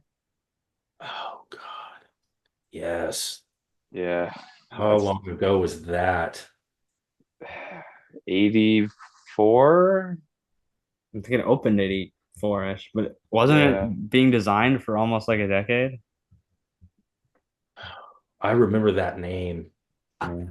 It kind of goes back to what we were talking about initially when we started discussing this, is like things happened very quickly yeah, once they started Rivertown. Then all of a sudden there was this, and then there was this, and then there was this, and some of them overlapped. So Auto World, that's until you mentioned that, I had completely forgotten about that name. But now that you mention it, I'm like, oh yeah, I remember hearing about it. I don't even know what it was. it was like an indoor theme park. And it didn't work out because I believe wasn't it the first indoor Six Flags ever? Was, right, I Kevin? think so, yeah. And it was Yeah, all themed towards like the history of cars and And automobiles. Yeah. it was Six Flags. It was It going to was be. it yeah, was owned by Six Flags, but they didn't have any roller coasters. They just kind of had these dark rides. yeah. Wow. They had a Ferris wheel. Yeah. Yeah, Wow. they had an animatronic horse. Yeah. Fred the carriageless horse. Yeah. And that was the humorous history of automobility, and the horse was like the main character, like Fred, the carriageless horse. Yeah. Fred and This what was it, Jed. The Jed, the other horse, his brother. I think that was a separate attraction. Huh. And and he played the this was banjo or something. so this was going to be an indoor theme park. Yeah, Yeah. It was They open for a couple of years. It was. Yeah, yeah. in Detroit. Who came up with that idea? Like, I wow. I mean, okay, I guess in Detroit that makes sense. Huh. You said it was open for a couple of years? Yeah, it was. Yeah, it got torn down though. Didn't succeed. It's built in like a huge dome, and they demolished Yeah. it after. I mean, can I ask you both a question? Is this a place that you would like to visit? It Auto looked a little World? bit, didn't look that great. Well, So the automobility dark ride with the horse looked kind of funny, yeah, but the park but overall didn't seem great. overall as a product, nah, it's just not that much to do. What was it, like 4 attractions or Yeah, something? Like it was like the Baltimore Six Flags power plant that didn't work yeah. out either. Oh, I didn't know anything about that. Yeah, Six Flags had tried multiple experimental stuff in the 80s, like you know, Six Flags Admiral. They tried doing all these experimental things, a lot of it indoors, and it Yeah. just didn't work. Yeah. Is that where Six Flags Great America came from? No. Great America there was two of them. There's one in Illinois, and then there's one in California. Northern California, kind Yeah. of close to where I used to live when I was Mhm. working for Avid up there. I remember seeing signs for it off the freeway. I Yeah. never went to the park, but oh, I, th okay. I think Rolly Crump designed some of the parade floats or something when they opened Great America Oh, in so the it's been 70s. around. Yeah, in the 70s. Wow. Yeah, we have Magic Mountain here, which is not very far. Uh, does Anheuser-Busch still own Six Flags? Not, I don't No. think they own any parks anymore. I know they own Busch Gardens. Just Busch Gardens now. I think I think they even sold that, but they still have the Bush name on it. wow. But they owned SeaWorld at one point. Anheuser-Busch did? Yeah. Huh. Huh. Speaking of Six Flags, you might have heard about this. They're merging with Cedar Fair. Yeah. Yeah, they did. It's like huge. It's almost like a monopoly, isn't it? Kind of on like the industry. Like to Yeah. merge for them to merge, like that's a lot of parks. Kings Island, Kings Dominion, right? And Cedar Point. Those Cedar are all under the Point, Six yeah. Flags name now. Is Knott's? Yeah, Knott's is owned by Six Knott's, Flags now. yeah. Yeah. Oh, A lot. seriously? Yeah. Yeah, that's a lot of parks. Jesus. That's okay. That's crazy. Let's see. Cedar Fair, the owner of Carowinds, merged with Six Flags Entertainment Corporation in 2024. This is recent. Yeah. Yeah, it just happened. Well, to create a new company that owns 27 amusement parks, 15 water parks, 9 resort properties, safaris, marinas, other properties across the US and Canada and Mexico. Wow. Wow, that's interesting. I've been out of that world for such a long time. I don't Yeah. follow it really anymore. Yeah, I mean it's interesting. I mean, again, that's a lot of parks to go under one banner. I mean, and they're we'll go back on topic in a minute, Yeah. but we got a little off. It, Six Flags around me, Six Flags Great Adventure, since I'm in Philly, and that's close where Six Flags Great Adventure is, and they had the tallest roller coaster in the world, Kingda Ka, and they just got rid of that because they're making a new park in Saudi Arabia at Six Flags. And that's going to have the tallest ride now. Was it going to be 600 feet or something, right, Kevin? I think it's around Falcon's that. Fury? Yeah, Falcon. I think it's called Falcon's Flight, but Falcon's it Flight. might be Falcon's Fury, or that might be the Yeah. name of that might be the name of a drop tower at Busch Gardens. So Well, Falcon's Flight sounds like a better name. yeah, I think Falcon's Fury is a drop tower at Busch Gardens. Yeah. Yeah. Wow. I remember my father going over to Saudi Arabia on a couple of occasions. Oh, yeah. Yeah, there was again something else that didn't really pan out. There were lots of those. I don't remember what it was. It was some theme something. No, it was something. Saudi Arabia's problem isn't money though. It's a lot of other things, but it's not money. Yeah. Yeah. it's a Those lot of- people have plenty of money. In the case of China, the way my dad had put it, he just said that because I was like, how do people get this far along with they actually break ground and they start building, they're halfway done, and then suddenly it's all shut down. And he said, well, you have to keep the government over there very happy, and if somebody's not happy, things don't happen. Yeah. I think it's very different when you're doing business in a communist country. Yeah. They're very strict over there. And The thing about my father, which I'm not sure that either of you know, was one of his many trips over to China as a consultant. The company he was working for accidentally somehow got him the wrong visa, and I I got into a screaming match with the owner of the company when this happened. But essentially what happened was my dad accidentally overstayed his visa, not realizing that that's what he was doing. Mhm. And so the Chinese government detained him. Yeah, no, it was scary, but they didn't throw him in jail or anything like that. They basically just mandated that he stay at his hotel, which in his case was a Sheraton, and so it was pretty nice. And he wasn't. They didn't have guards around him or anything like that. But ultimately, what got him out of that situation was his client had to pony up $15,000 in Damn. fines for that. And once that Wow. happened, he was free to do whatever. Today's money, that would be even more. This would have been about 10 years ago. Yeah, Oh, not oh, not too long ago. Huh? yeah. I thought you meant like They- 20, 30 years ago. no, no, no. Yeah. This was only like 10 or 12 years ago Yeah, wow. when it happened. But again, it all boils down to money. You just have to grease the right dogs. But I'll say this: he still never said anything bad about China. He loved China. He thought he said the only thing he has said negative about China at all is he said when he goes, just stay away from the American hamburger and you'll be fine. Said they had the most delicious vegetables. He did not like Saudi Arabia. My dad traveled everywhere. He'd been all over the world.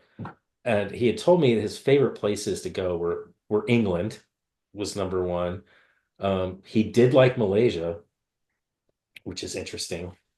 Uh, but Saudi Arabia and Russia were two of the places he said he never really wanted to go back to. Um, he was in Russia, I think, right as the Berlin Wall was coming down. And so there was a lot of political crap going on Yeah. in Russia. But Saudi Arabia, he told me that it was him and a few other people that were over there, but they made Westerners stay within a big secure wall at the hotel. So Oh shit. yeah, they could run Yeah. around and drink alcohol and stuff, but they had to be in this area. It's not like they could go out and mingle with the Right. Yeah. citizens of, Saudi Arabia. Yes.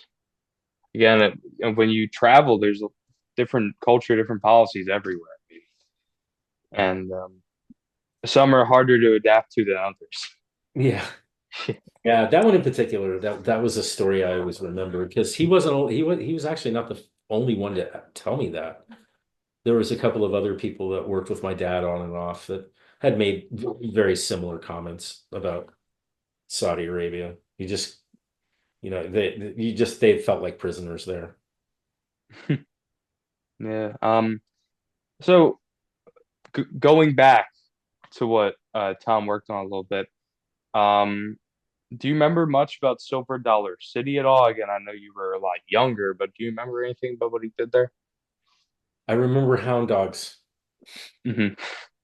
I, I remember some of those drawings that we just passed back and forth, or actually mostly came from you.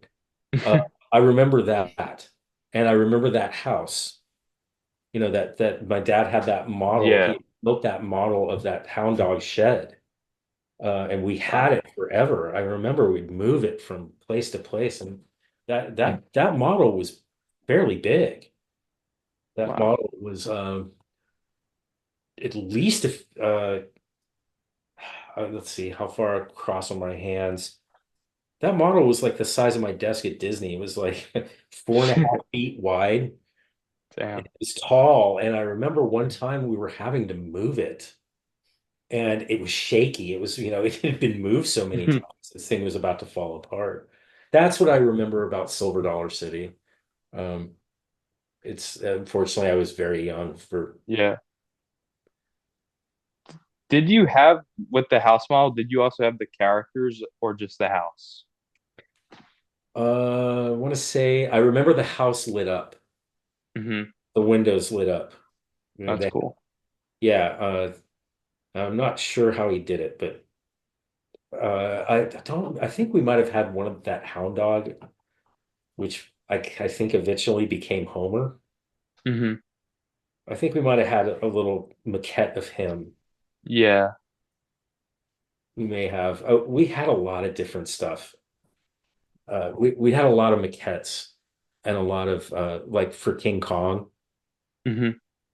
We had once in our living room forever. It was just this maquette of King Kong that was about that tall. Uh, and then I always forget about 2010. That was another thing they did was the special effects stage at Universal for the movie 2010, where participants from the tram ride, they don't do this anymore, by the way, at Universal, but at one point, the tram would stop and everybody would disembark from the tram and go into this stage where there would be this somewhat special effects show that the audience could actually participate in. And the final version of that was what Sequoia did, which was the 2010 special effects stage, where they would choose two members of the audience and they would get into these space suits. One of them was a cosmonaut and the other was an American astronaut suit. And they would reenact a scene from the movie where John Lithgow and the guy that played the Russian cosmonaut were doing the spacewalk that was really freaky to John Lithgow in Mhm. where they would actually walk from one part of the Discovery to the other end of it or something. It was kind of neat. It was actually really neat. I don't remember how long it lasted, but several years. That's cool. Yeah. Um, I was also curious, do you know the house? Like, was the whole stage only supposed to be a house, or do you know if there was other things for the Hound Dog show? Oh, for Silver Dollar City. For Silver Dollar City, yeah. Yeah, I could imagine it would have to be more than the house. I don't know for sure. Yeah, because The I have artwork of the cast, like them all grouped together, and in the background is the house, but I can't see. They only show the house. There's nothing else in the background, so I don't know. So yeah, I don't know either. Yeah, If if the house was kind of the main backdrop of the show, yeah, is that it sounds like that's kind of what you're asking. yeah. What was the point of the show, more or less? That I couldn't tell you.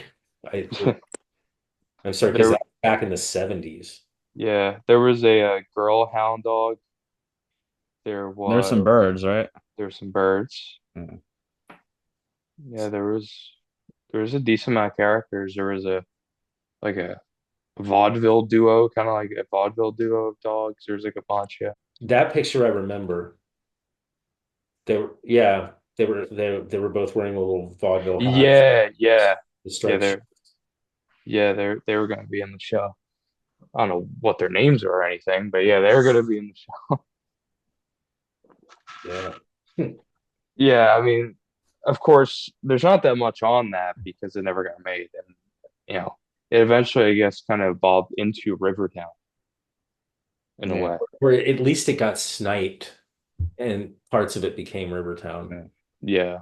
Yeah, Yeah. Because I mean, Goober somewhat reminds me of some of those drawings, but yeah, Goober's a lot more refined than those yeah, drawings.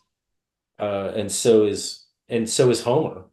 yeah, Uh, in those drawings, Homer looks a lot skinnier, and his jowls droop a lot more. yeah, He's a lot more cartoonish in those earlier drawings. What became Homer and Goober was a, as you know, as you've seen, was a yeah, much more refined Disney-esque version of that Silver Dollar yeah. City thing. And of course, with the Hound Dog Jubilee, I don't think Albertino and Mark Davis really had anything to do with it. So those designs basically, like with the Rivertown version, it was changed up probably partly because of their influence. So it kind of became more of like a Disney drawing with everybody on board, assisting and helping on it. Well, So probably, yeah, probably too. It was also Rivertown. Rivertown was kind of a long time after that. yeah, well, no, yeah, it was, Yeah, it was. If I don't remember exactly when Silver Dollar City was, but what, around 1975 or something? yeah, 76. I also think he worked on another ride there. Let me see. Wasn't it a very early like simulator? The Diving Bell, is that what it's called? Yeah, I think so. I've seen pictures of it. Um, Yeah, I don't know what it really was. It was like Rube Dugan's diving bell or Ruby Dugan's.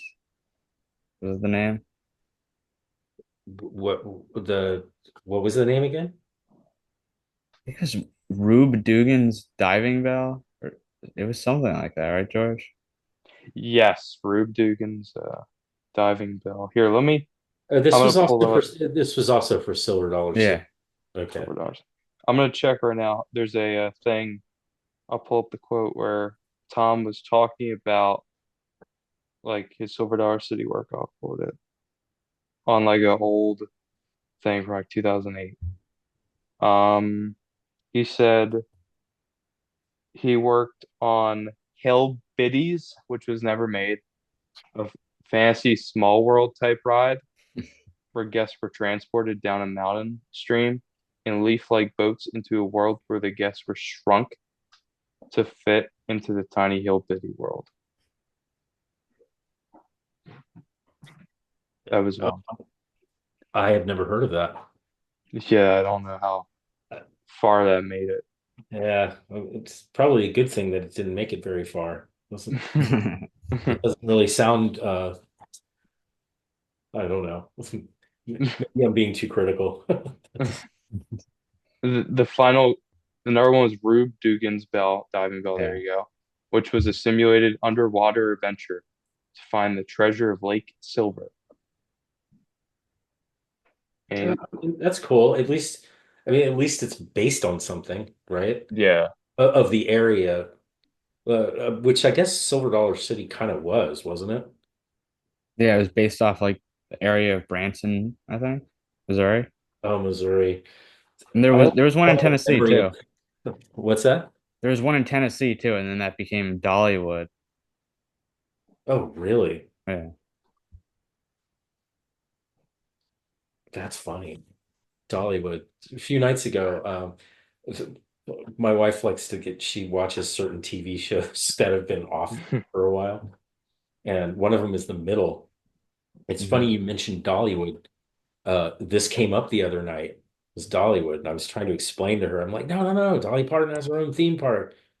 I never realized it was part of what Silver Dollar City used to be. There's two Silver Dollar cities, and one got turned into Dollywood, the one in Tennessee, and then the Branson, Missouri one's still Silver Dollar. So wait, that's still around? Yeah, there is a Silver Dollar City that still exists, and yeah, then yeah, the that's other correct. one became Dollywood. Wow. I think the Missouri one is the original. I don't know. I don't know which one the I Hound don't, Dog Jubilee was made for, or it was let never me made. check. But Let me check.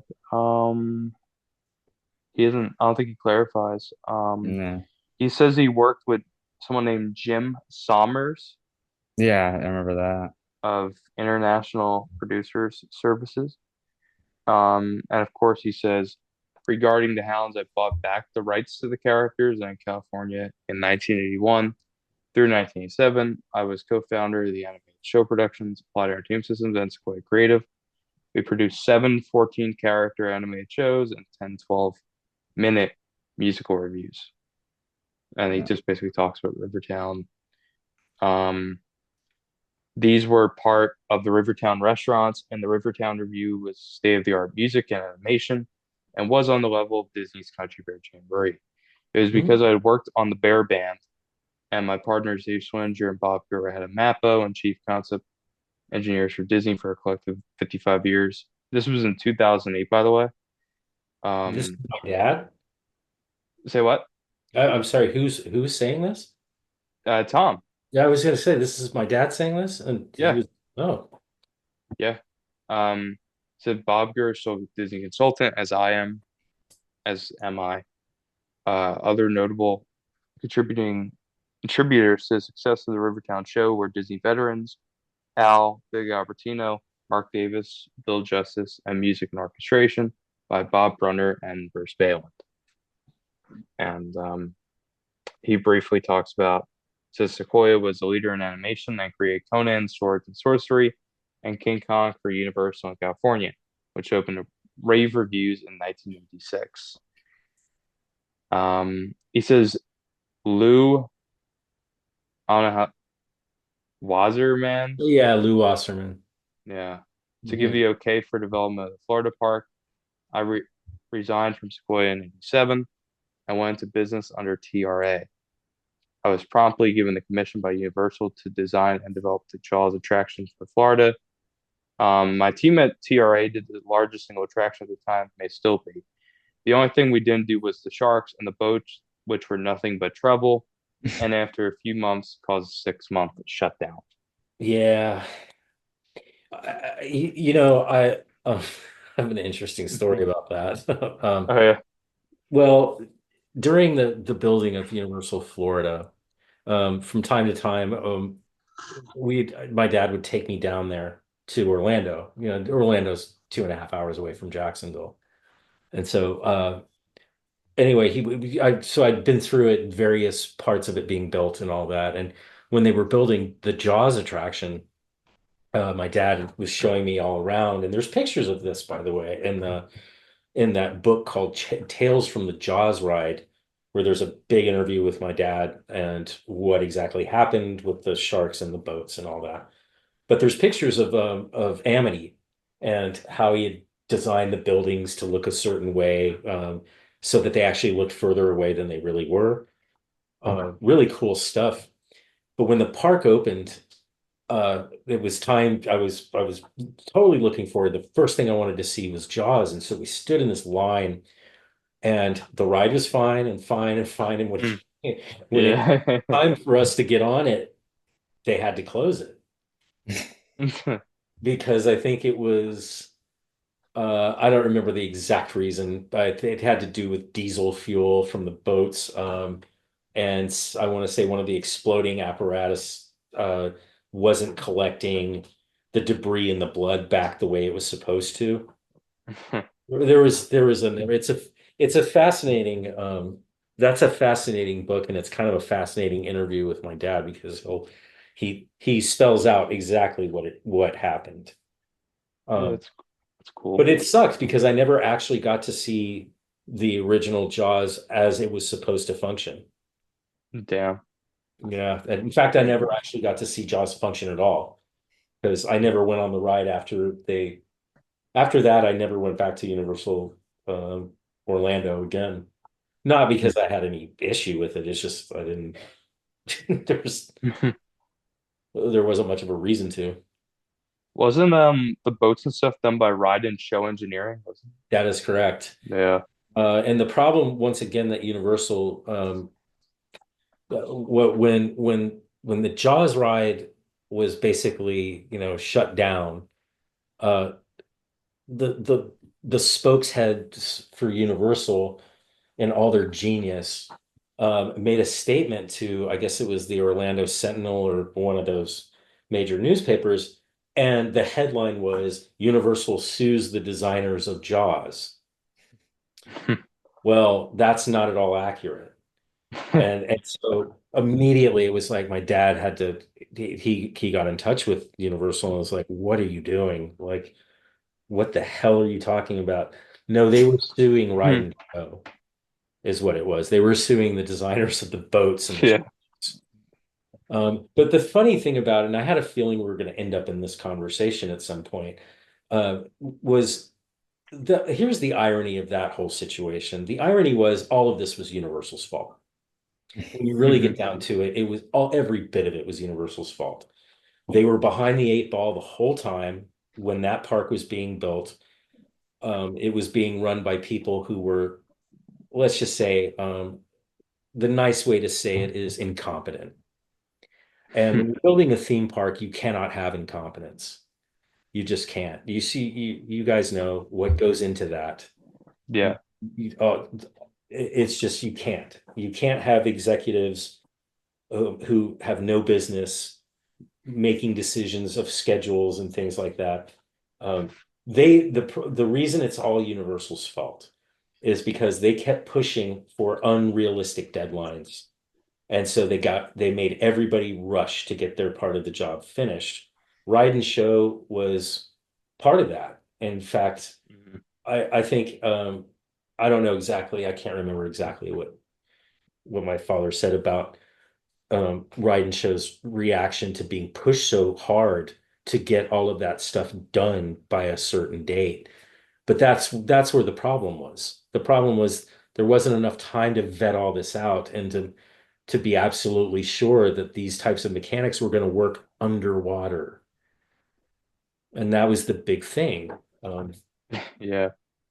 If, so yeah, that was kind of the story of Jaws, but that it's a very interesting book. If you guys have any interest in, but you do have some because basically Jaws was also an animatronic. Yeah.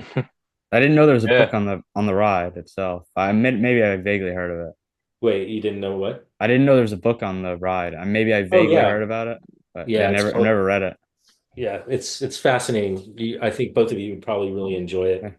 Um, but and it's not a hard read either. It's a I have the book actually myself. It was but what was I gonna say about this?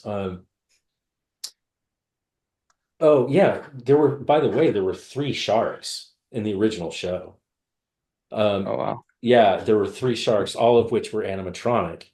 The one in particular that was the part really the scariest was the boat goes into a dark boathouse to escape the initial attack, which happens outside of the boathouse.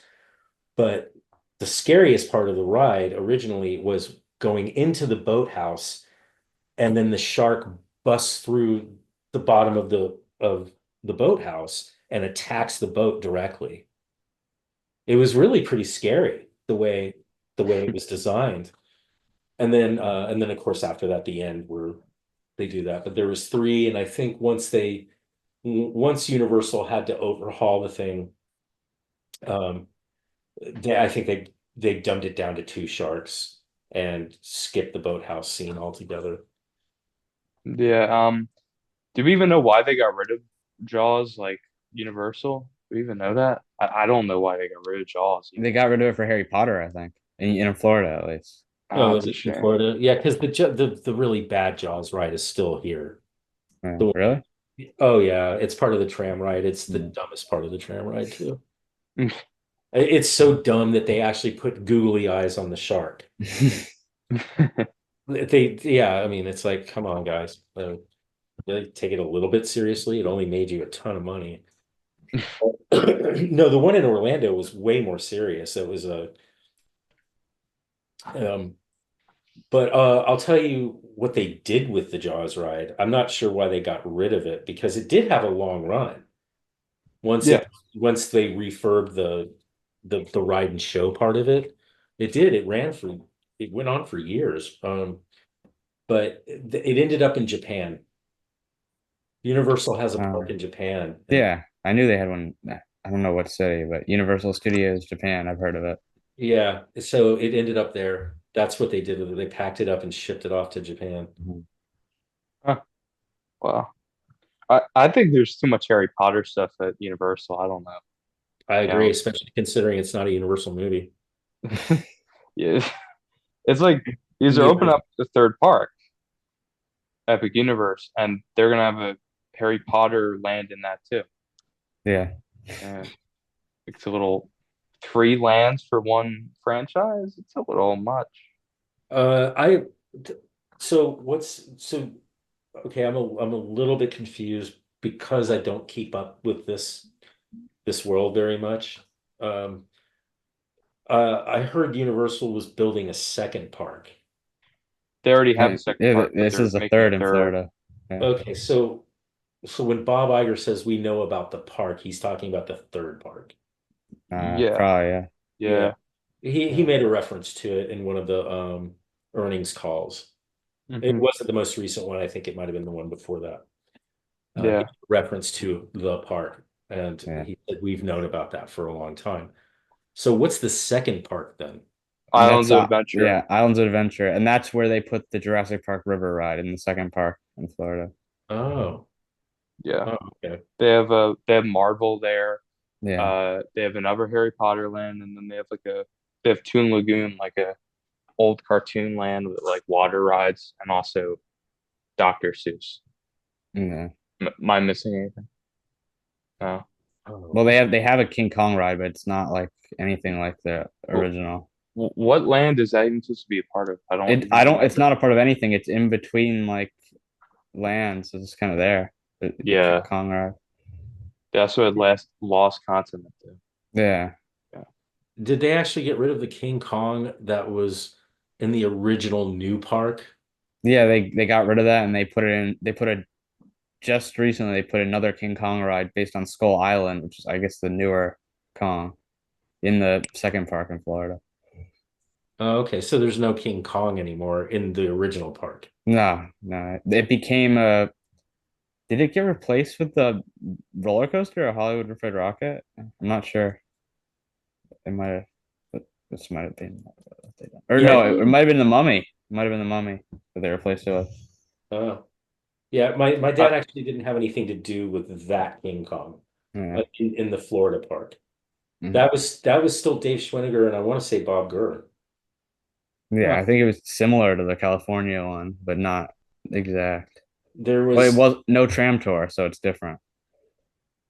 Yeah, it wasn't a tram tour. It was yeah, it was like an actual, ride. Yeah, Uh, Confrontation, I think was the name.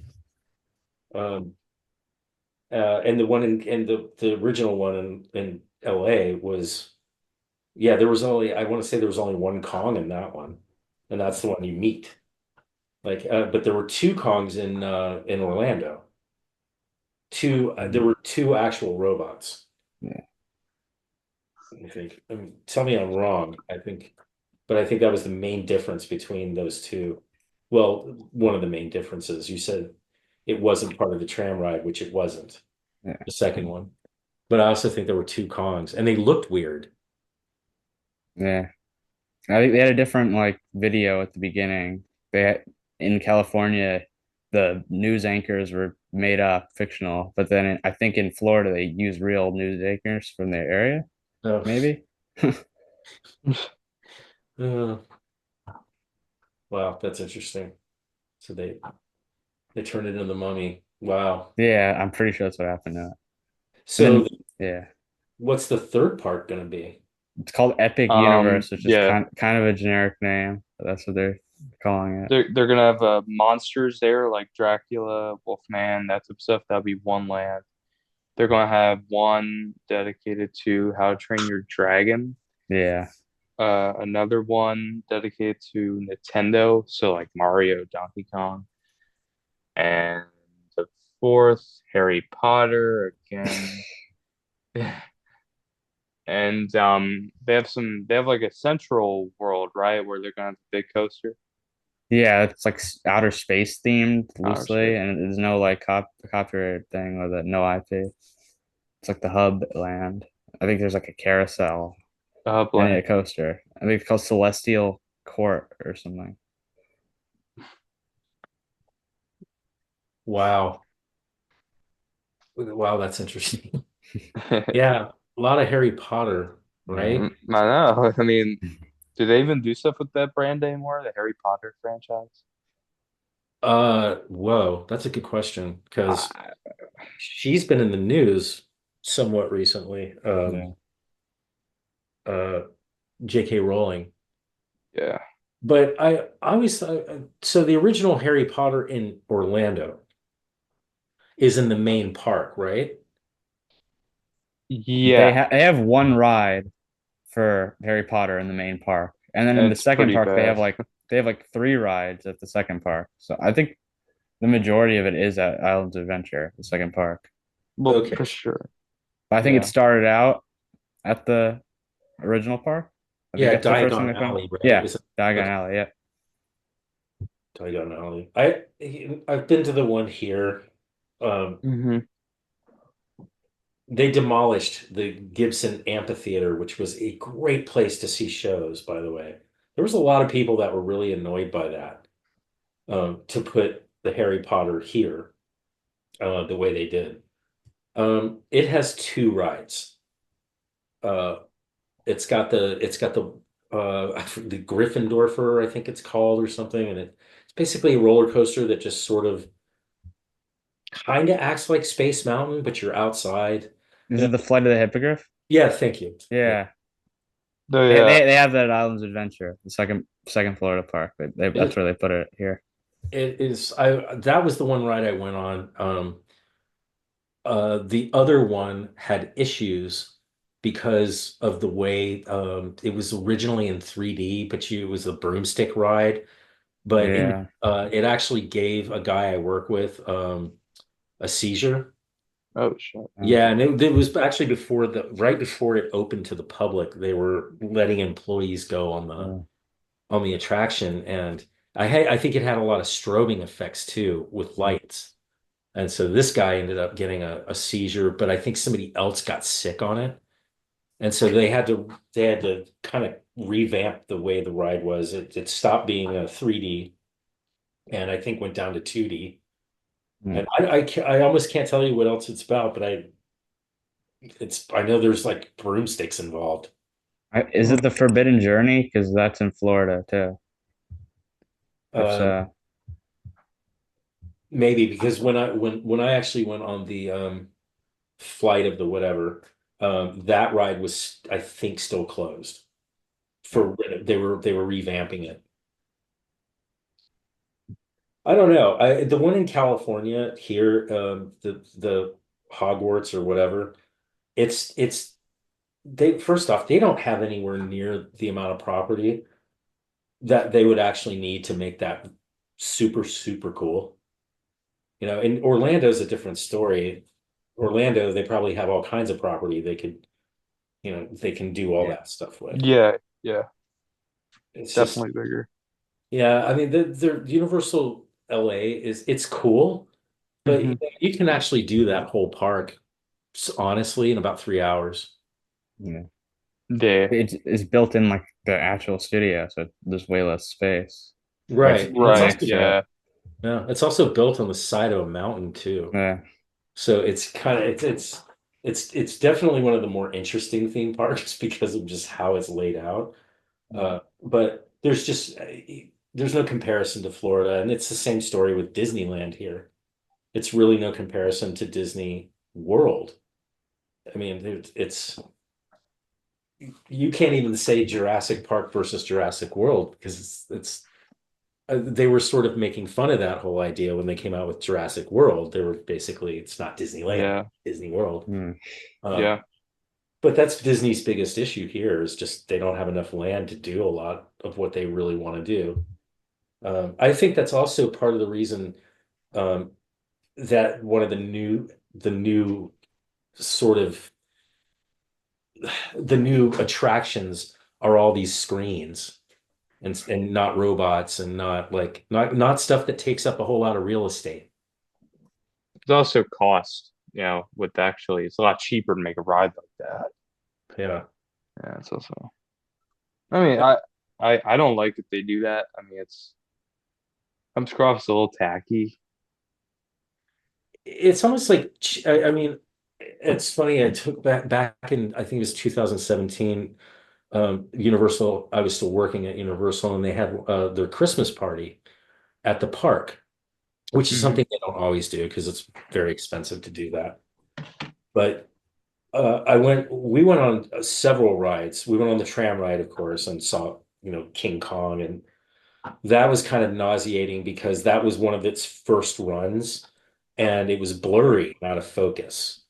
And it was also in 3D. And talk about getting a headache. That'll give you a headache. It is out of focus 3D. They eventually fixed that. But most of the other rides we went on were all that same thing. We went on Yeah. Transformers, and Transformers like made me nauseated because I don't know if Universal has that there. They probably do, I would imagine, in Florida. Yeah, they do. I've never been on it. Oh God, it's nauseating.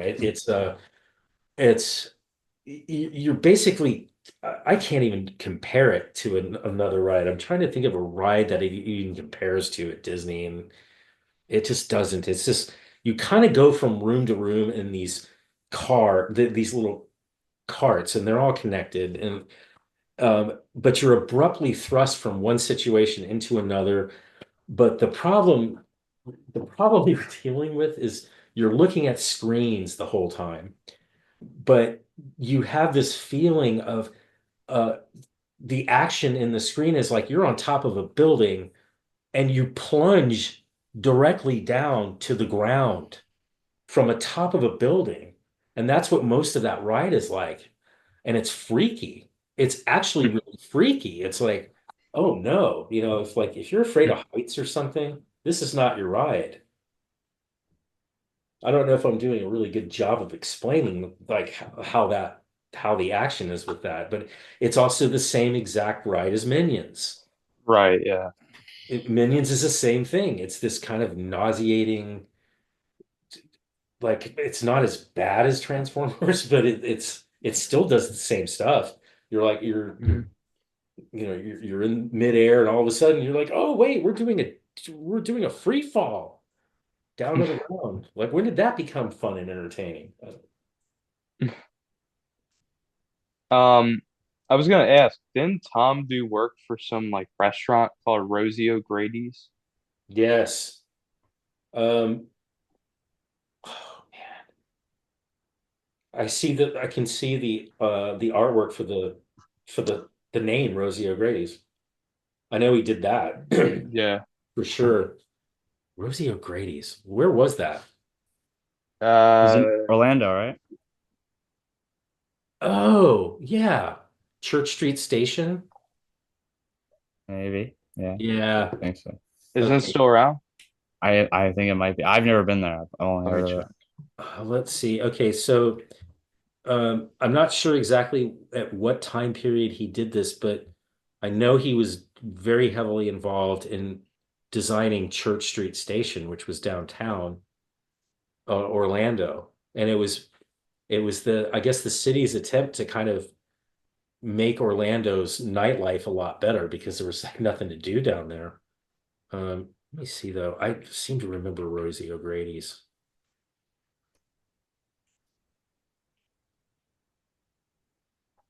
It was like a bar and a restaurant, wasn't it? Yeah, Yeah, he was. Yeah. Whoa. It's in Orlando, right? yeah. I'm wondering, is it still there? I think it might be. Let's see. Let me check. Yeah. I'm not I'm sure. checking right now. Rosie's. I definitely remember the name, and I think I've actually been there because it looks familiar. I think the full name was Rosie O'Grady's Good Time Emporium. Oh, Yeah. Yeah. Again, another reference to Disney, right? Emporium. uh, Who uses that verbiage anymore? It I'm trying to. looks like it's kind of like jazz themed, like New Orleans type theme. yeah. And I Right. think they play that music there, right? Yeah. Or I don't know if it's still open. Is it? Do you see? I don't I don't think it is under a name anymore. Mm-hmm. Unless It, it, they sa- it, it says it's located in 148 West 51st Street, New York, New York. No, I don't think so. I don't think it's the same uh, thing. Uh, Or I don't know if it's related. I seem to remember it being in Orlando. Yeah. That's what I thought. Yeah, I think it's part of that whole Church Street thing, which I think is now defunct and has been for a long time. Mhm. Because I occasionally run into people at work, um, younger people who move here from Orlando, and I've heard people talk about church. There's like nothing to do at Church Street, so the whole idea is long gone. But he worked on it a long time ago. Rosie O'Grady's. I mean, he did a lot of stuff like that too. It's just in Jacksonville, Florida, he also did the Freebird Cafe, which was Ah, the Leonard Skinner bar mhm. that was there for I don't know, I think 20 years or something. They finally just closed it. But like Leonard Skinner's from Jacksonville, Florida, and Ah. I think it was the family of the Leonard Skinner family. Some of them got together and invested money to have this place built. He designed it. Damn. Yeah, and he designed it. Yeah, so Yeah, I didn't know about that place. I've been to Jacksonville once a couple of years ago. that's usually about enough. Yeah. Hey, you actually went to Sally Court. Yeah, I visited Sally. You visited Sally. Yeah. I think George and I had this discussion. There's that one guy that still works there, right? That what was it, John Wood. Yeah, we actually had him on the show. Yeah. That's funny. He John Wood. actually still runs the company. What do they even do? They make dark rides now. For who? They did a bunch for Six Flags. They did this Justice League ride at like 6 of their parks. It got cloned. Oh, that's cool. Because that's right. The Six Flags have some sort of deal with DC. Oh yeah, they do. And I Yeah. think it's through Warner because they have the Looney Tunes and they have DC. Right. I was just gonna say that. Yeah, because it would have to be through Warner Bros. So yeah, because they've had Superman the ride for a long time. Yeah. Which is basically just free fall on acid. Do you remember that ride, free fall? What was it Might have in? heard the name. Was it at Magic Mountain or Yeah, where it was was, that? yeah, Okay. it was at Magic Mountain. It was one of the first of its kind. Mhm. It was basically exactly what it said it was, a free fall. You got into a car with like 6 other people. They shot you up all the way up to the top of this contraption and then pushed you out over the edge and let you look down for a second to see how high up you were. And the second you realize how high up you are, they would let the car go and it would just free fall like at this amazing speed down, and then it would stop. That was the entire ride. Then they sort of doubled down on that concept and came up with the Superman ride, which I think not only dropped you, but then shot you back up again and then dropped you again. Yeah, the Superman ride. Who knows? I don't know if it's still there or not. I'm not sure.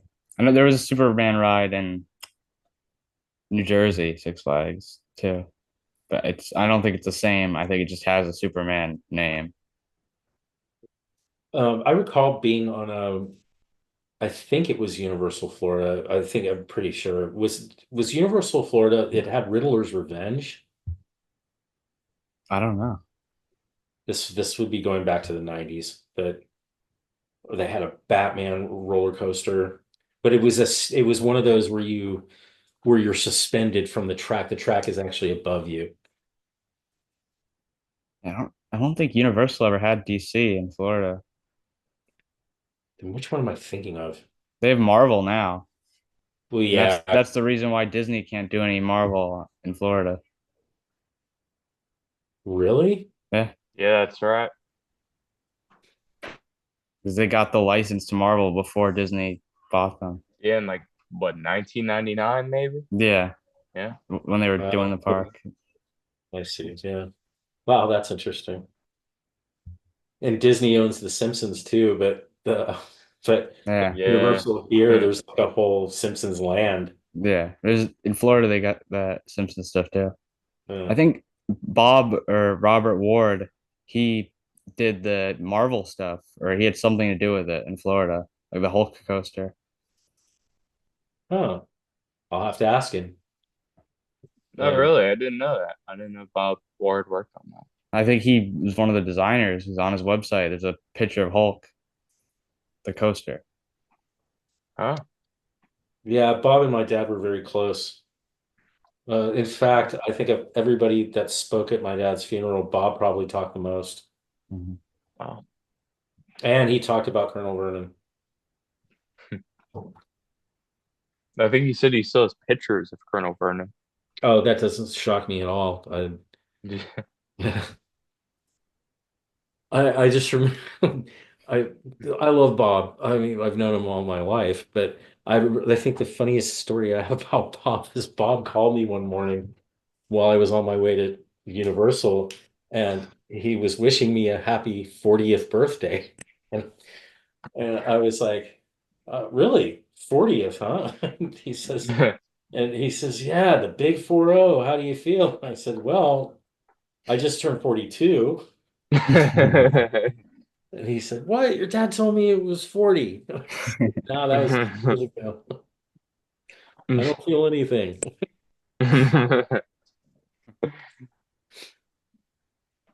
What does Jim Benson do now? Does I used to anyone have know? I used to have the answer to that question. But the last time I talked to Jim was obviously at my dad's funeral, but uh he actually told me what he was doing, but I cannot remember because that's going on 5 years ago now. So I don't know. That should be easy to find out though. I would think. Yeah. Jim Benson. What would That's funny. Jim Henson comes up. Yeah. Jim Benson, where's he living? Is he living in Florida? That's where Main Street was. So possibly. Because Bob Ward's still in Florida. Yeah, I think he's in Orlando. Yeah, he's in Orlando. Let's see. Maybe he's LinkedIn. No, that's not him. Oh, you know what? I don't know what I'm doing. I'm Facebook friends with Bob Ward. I'm sure Jim Benson is too. So, okay, so Jim Benson lives in Laguna Beach. He lives here. It's California. Let's see. About no workplaces to show, no schools to show. All that work for nothing, guys. I don't know what he's doing other Yeah, I than being don't know friends either. with Bob Ward. He doesn't say what he's doing, but it's definitely him. Maybe he's retired. It's a possibility. Yeah, he's got grizzly bears on his website. I mean, I'm sorry, on his Facebook page. It looks like he might be in some fly fishing gear. Yeah, couldn't tell you. Wow. That's cool that Tom had the Colonel Vernon head mold to Oh make a yes. mask. I I remember I used to like I'd have to move it. It was you could hold it in one hand. It was hollow. Hmm. It was and it was just this it was kind of funky looking because it was the color of what you would take out of a mold. So it Yeah. hadn't been painted or anything like that. And I just remember thinking, why do we still have this? It's like, what are we doing here? Like it's almost kind of creepy looking. I remember it was almost always in the way whenever we were trying to like clean out boxes or something. It would always show up you know, while you were trying to do something like that. There it is. Yeah. Oh, I'm sure my dad's got pictures of it.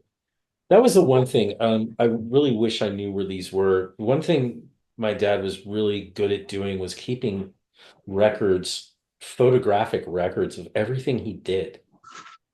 And he was a big fan of slides and slide projectors. And so he had a million slides of all of these things. See, the Colonel Vernon, I remember seeing slides of Colonel Vernon, all dressed up with his coat and didn't he have a pipe too? Yeah. Yeah. Yeah. I think he held one.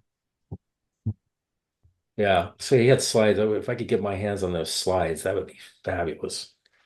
Do you know if they're still, do you know where they are? Like, are they in storage or anything? I'd Or, have to ask my sister, because my sister was the one that she kind of dealt with a lot of that. hmm So yeah, I'll have to ask her. Did you happen to see all those slides? did he have slides of Rivertown too or any of that? Oh yeah.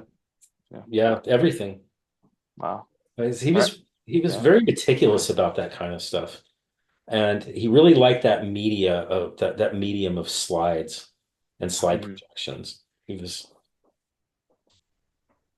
that's You- it's completely yeah. outdated now, but Be cool to see. It'd be really cool to see. yeah. Didn't he film the Rivertown shows on like a beta cam? You were talking about that. Like he went to one of the restaurants and filmed the shows on like VHS tape. Yes, I remember that. Um, I don't remember if it was beta or I think VHS. Yeah. Because I by then VHS would have kind of won the standards war Hmm. with Sony at that point in time. Um, because Beta it was Beta Max. Beta Cam is actually a professional, would later become a professional format that everybody would use. Right. Uh, but Beta Max, uh, I forgot why it lost. It was too expensive. I think it sounded better than VHS, but visually it wasn't as good or something like that. But like, once again, it's all about money. So it was too expensive. It was a more expensive format. But I do recall somebody filming the shows. Do you know what happened to Tom's videos of that, or is that also just like the slides where you don't know really where it is? I don't really have any No. idea. And um, who knows what happened to those VHSs. Yeah. Same thing with the cassette tape we were talking about, where he had cassette tape in one of the shows.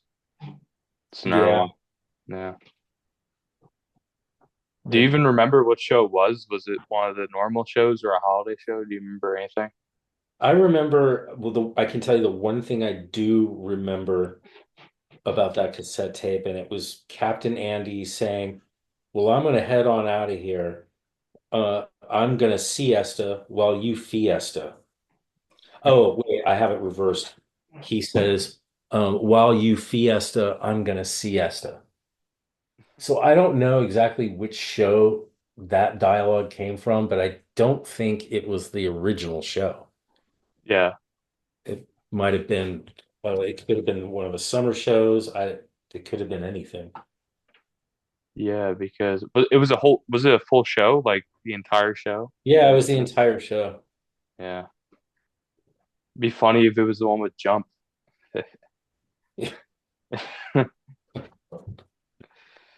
Yeah. Yeah, I never heard of Cat Andy actually saying that. It was interesting. What the Fiesta line. Yeah, and that was it wasn't over music or anything. It was actually just him having a dialogue with I don't remember if it was the band or everyone. Hmm. Or maybe was it to the audience at the end of the show? You think it might have been with a character? Well, he was definitely talking to one of the other characters or all of them, because for him to make that comment would have meant that Matthew or someone else had I bet you it was Matthew who probably said something about a party Hmm. or something, because that's I just that's what that line kind of insinuates, is he's more reacting, Andy's more reacting to something that one of the other characters has said, Yeah. or all of them. Yeah. Wow. Do you know if he had cassettes of all the shows or was it just one? Do you know if he had all the shows on cassette? I think he had more than one, that's for Mhm. sure. Yeah. What happened to all of them? I have no idea. I ended up with one of them, and that was the one I was just telling you about. And whatever happened to that cassette tape, I don't know. It just got lost with a bunch of other ones. Yeah. Well, it'd be cool to find out if anything still survives of those. I mean, those shows are hard to get copies of, so maybe if there were other ones that you didn't get, maybe got put in storage somewhere, that'd be really cool. But who knows? I mean, you know. I remember Matthew singing a song. called made the birds of paradise fly up your nose. Yeah, that It was was a in one of fun the song. original. What's that? It was in one of the original shows, I think. Yeah, I seem to recall the kids loving it. So that's back when you could say things like that. You could joke around like that and it wouldn't offend anybody. Yeah, But yeah, I mean, it's bits and pieces of like that I remember. Just little excerpts. I mean, honeysuckle, what 2,000 pounds of pleasure, wanna treasure every pound. I can almost remember the next lyrics. What was it? Let me tell you, fellows, if you're wise, you'll get your lovin' in the large economy size. Yeah, those were her lyrics. she also did Proud Mary. She did do Proud Mary. Yeah.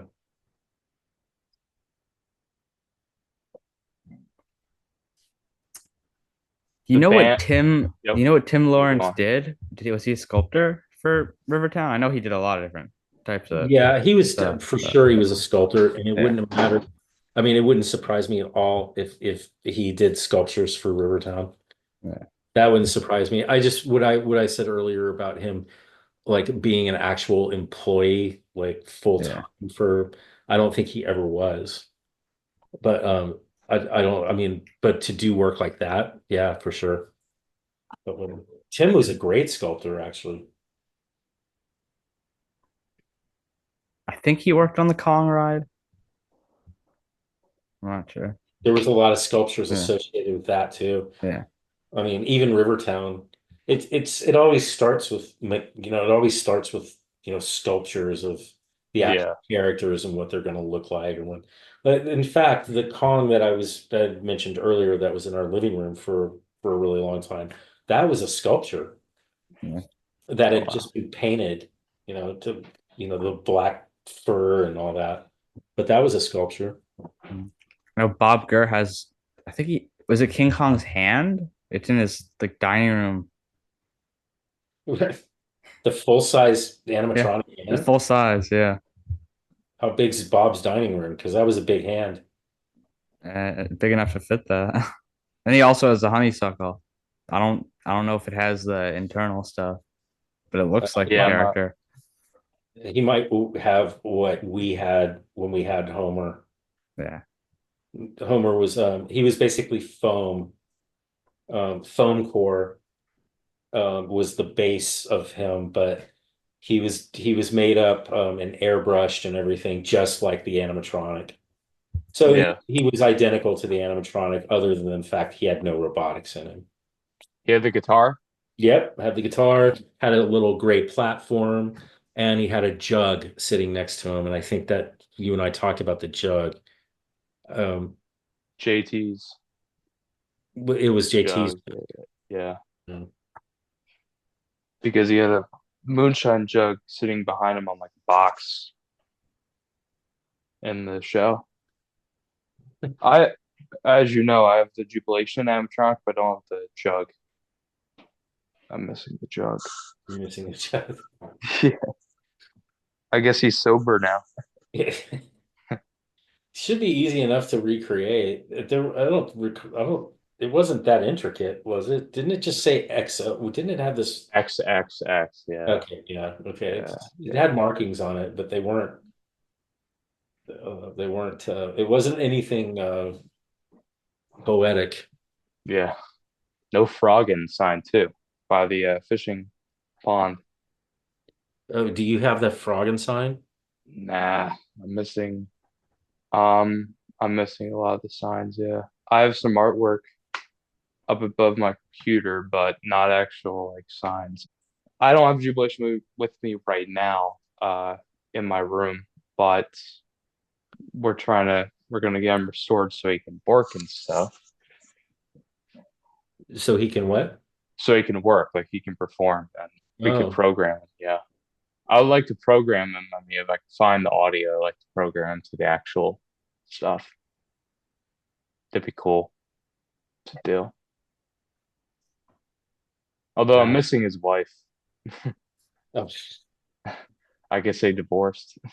her and her curlers. Yeah. Wait, what? Her and her hair curlers. Didn't she have hair curlers? Yeah, in the rolling pin. And the The rolling. rolling pin too. I wonder if she had an actual name in the show or if it was just his wife. I'll ask my mom. That would be the sort of weird thing that my mom would remember. Because my mom has a terrible memory. She doesn't remember anything, but she'll remember weird stuff.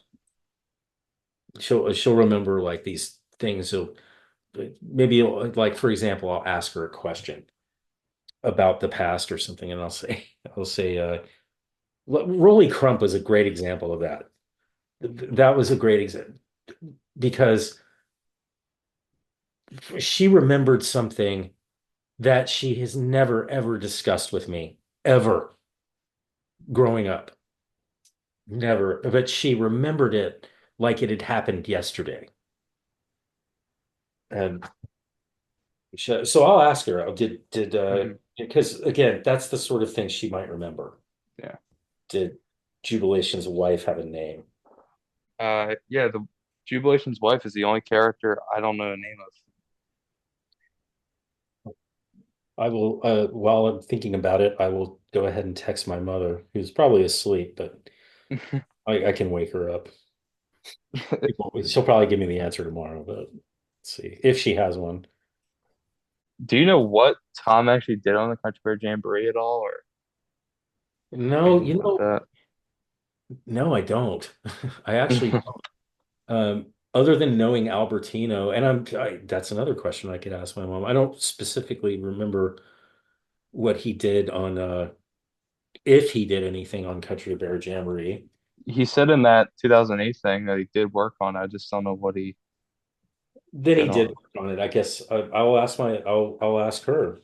Yeah. She'll know. Um, let's see. Again, that's the sort of weird thing she'd remember.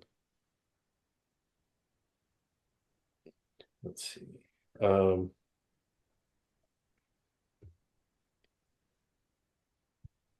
I do know that in Florida, the Pirates of the Caribbean ride at Disney World, uh, Hmm.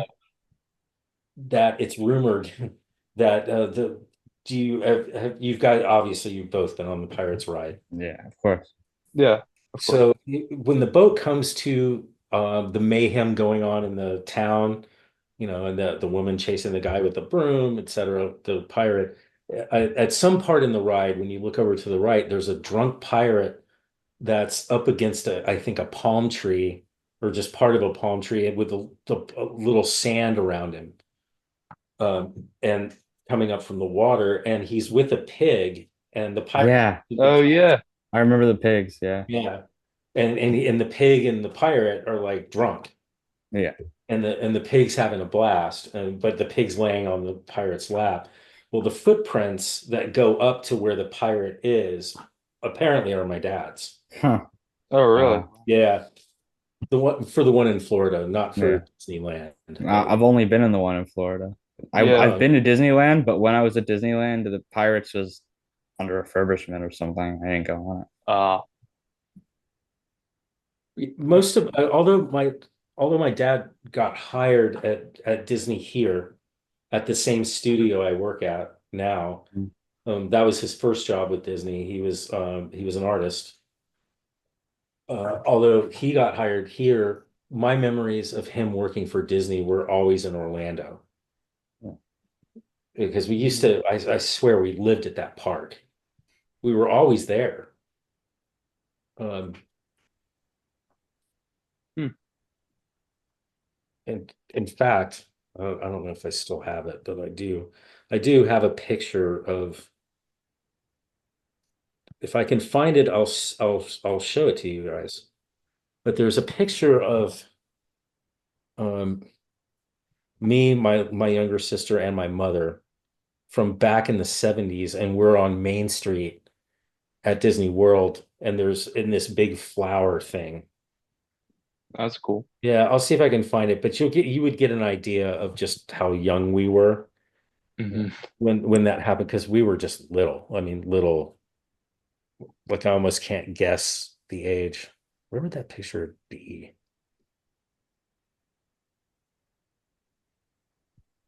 I'll look for it. And if I find it, I'll. Here's a rumor I heard about Rivertown. I don't know if you noticed or not. Was there only one Captain Andy voice, or was his voice? Did his voice change a lot, or was it one consistent one? Do you know? As I far don't. as I can remember, it was always the same voice, but I could be wrong about that. Why? Yeah, because someone thought he could have been.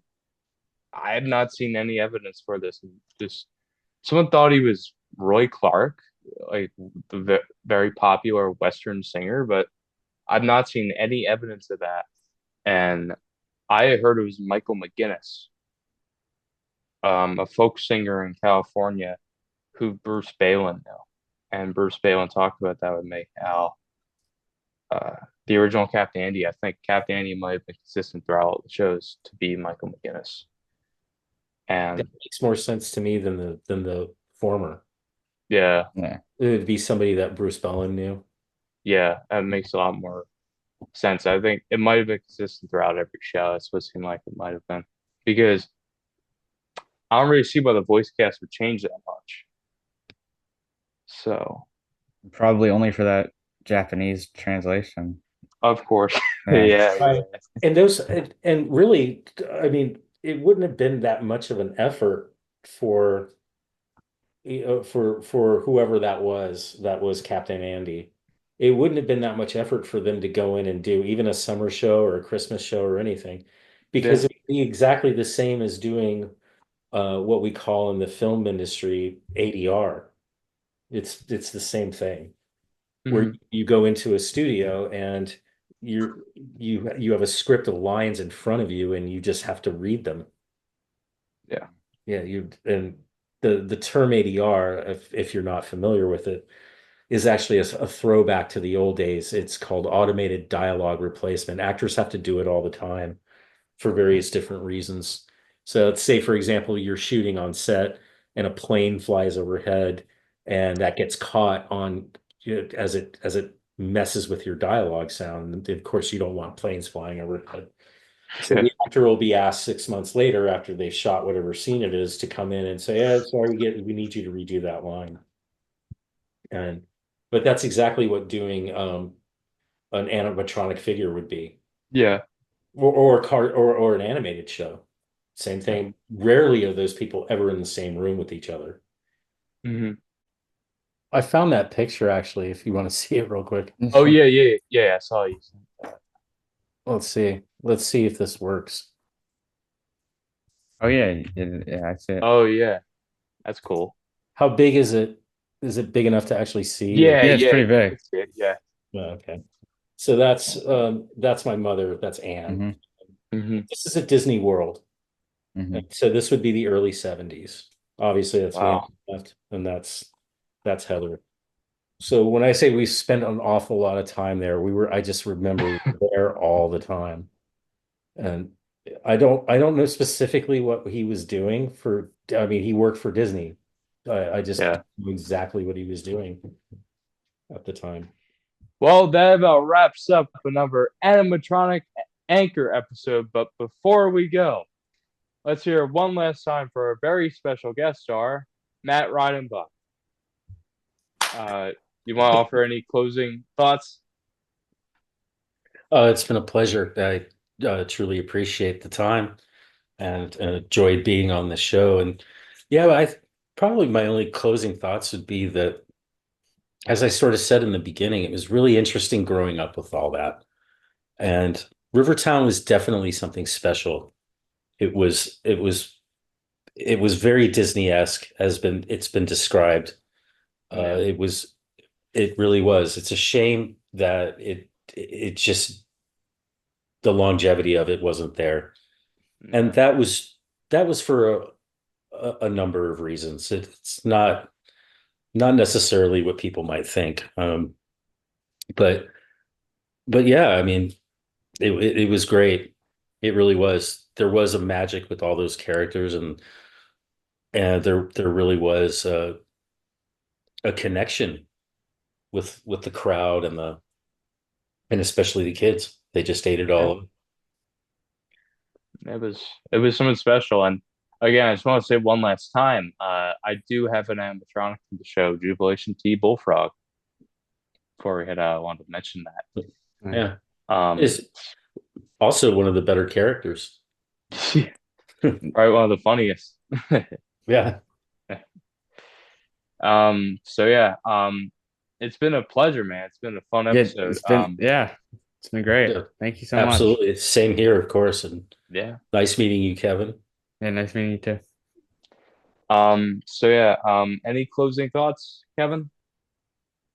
I don't know. I mean, Val covered everything about Matt and his father and the most advanced animatronic show to ever be in a restaurant, Rivertown.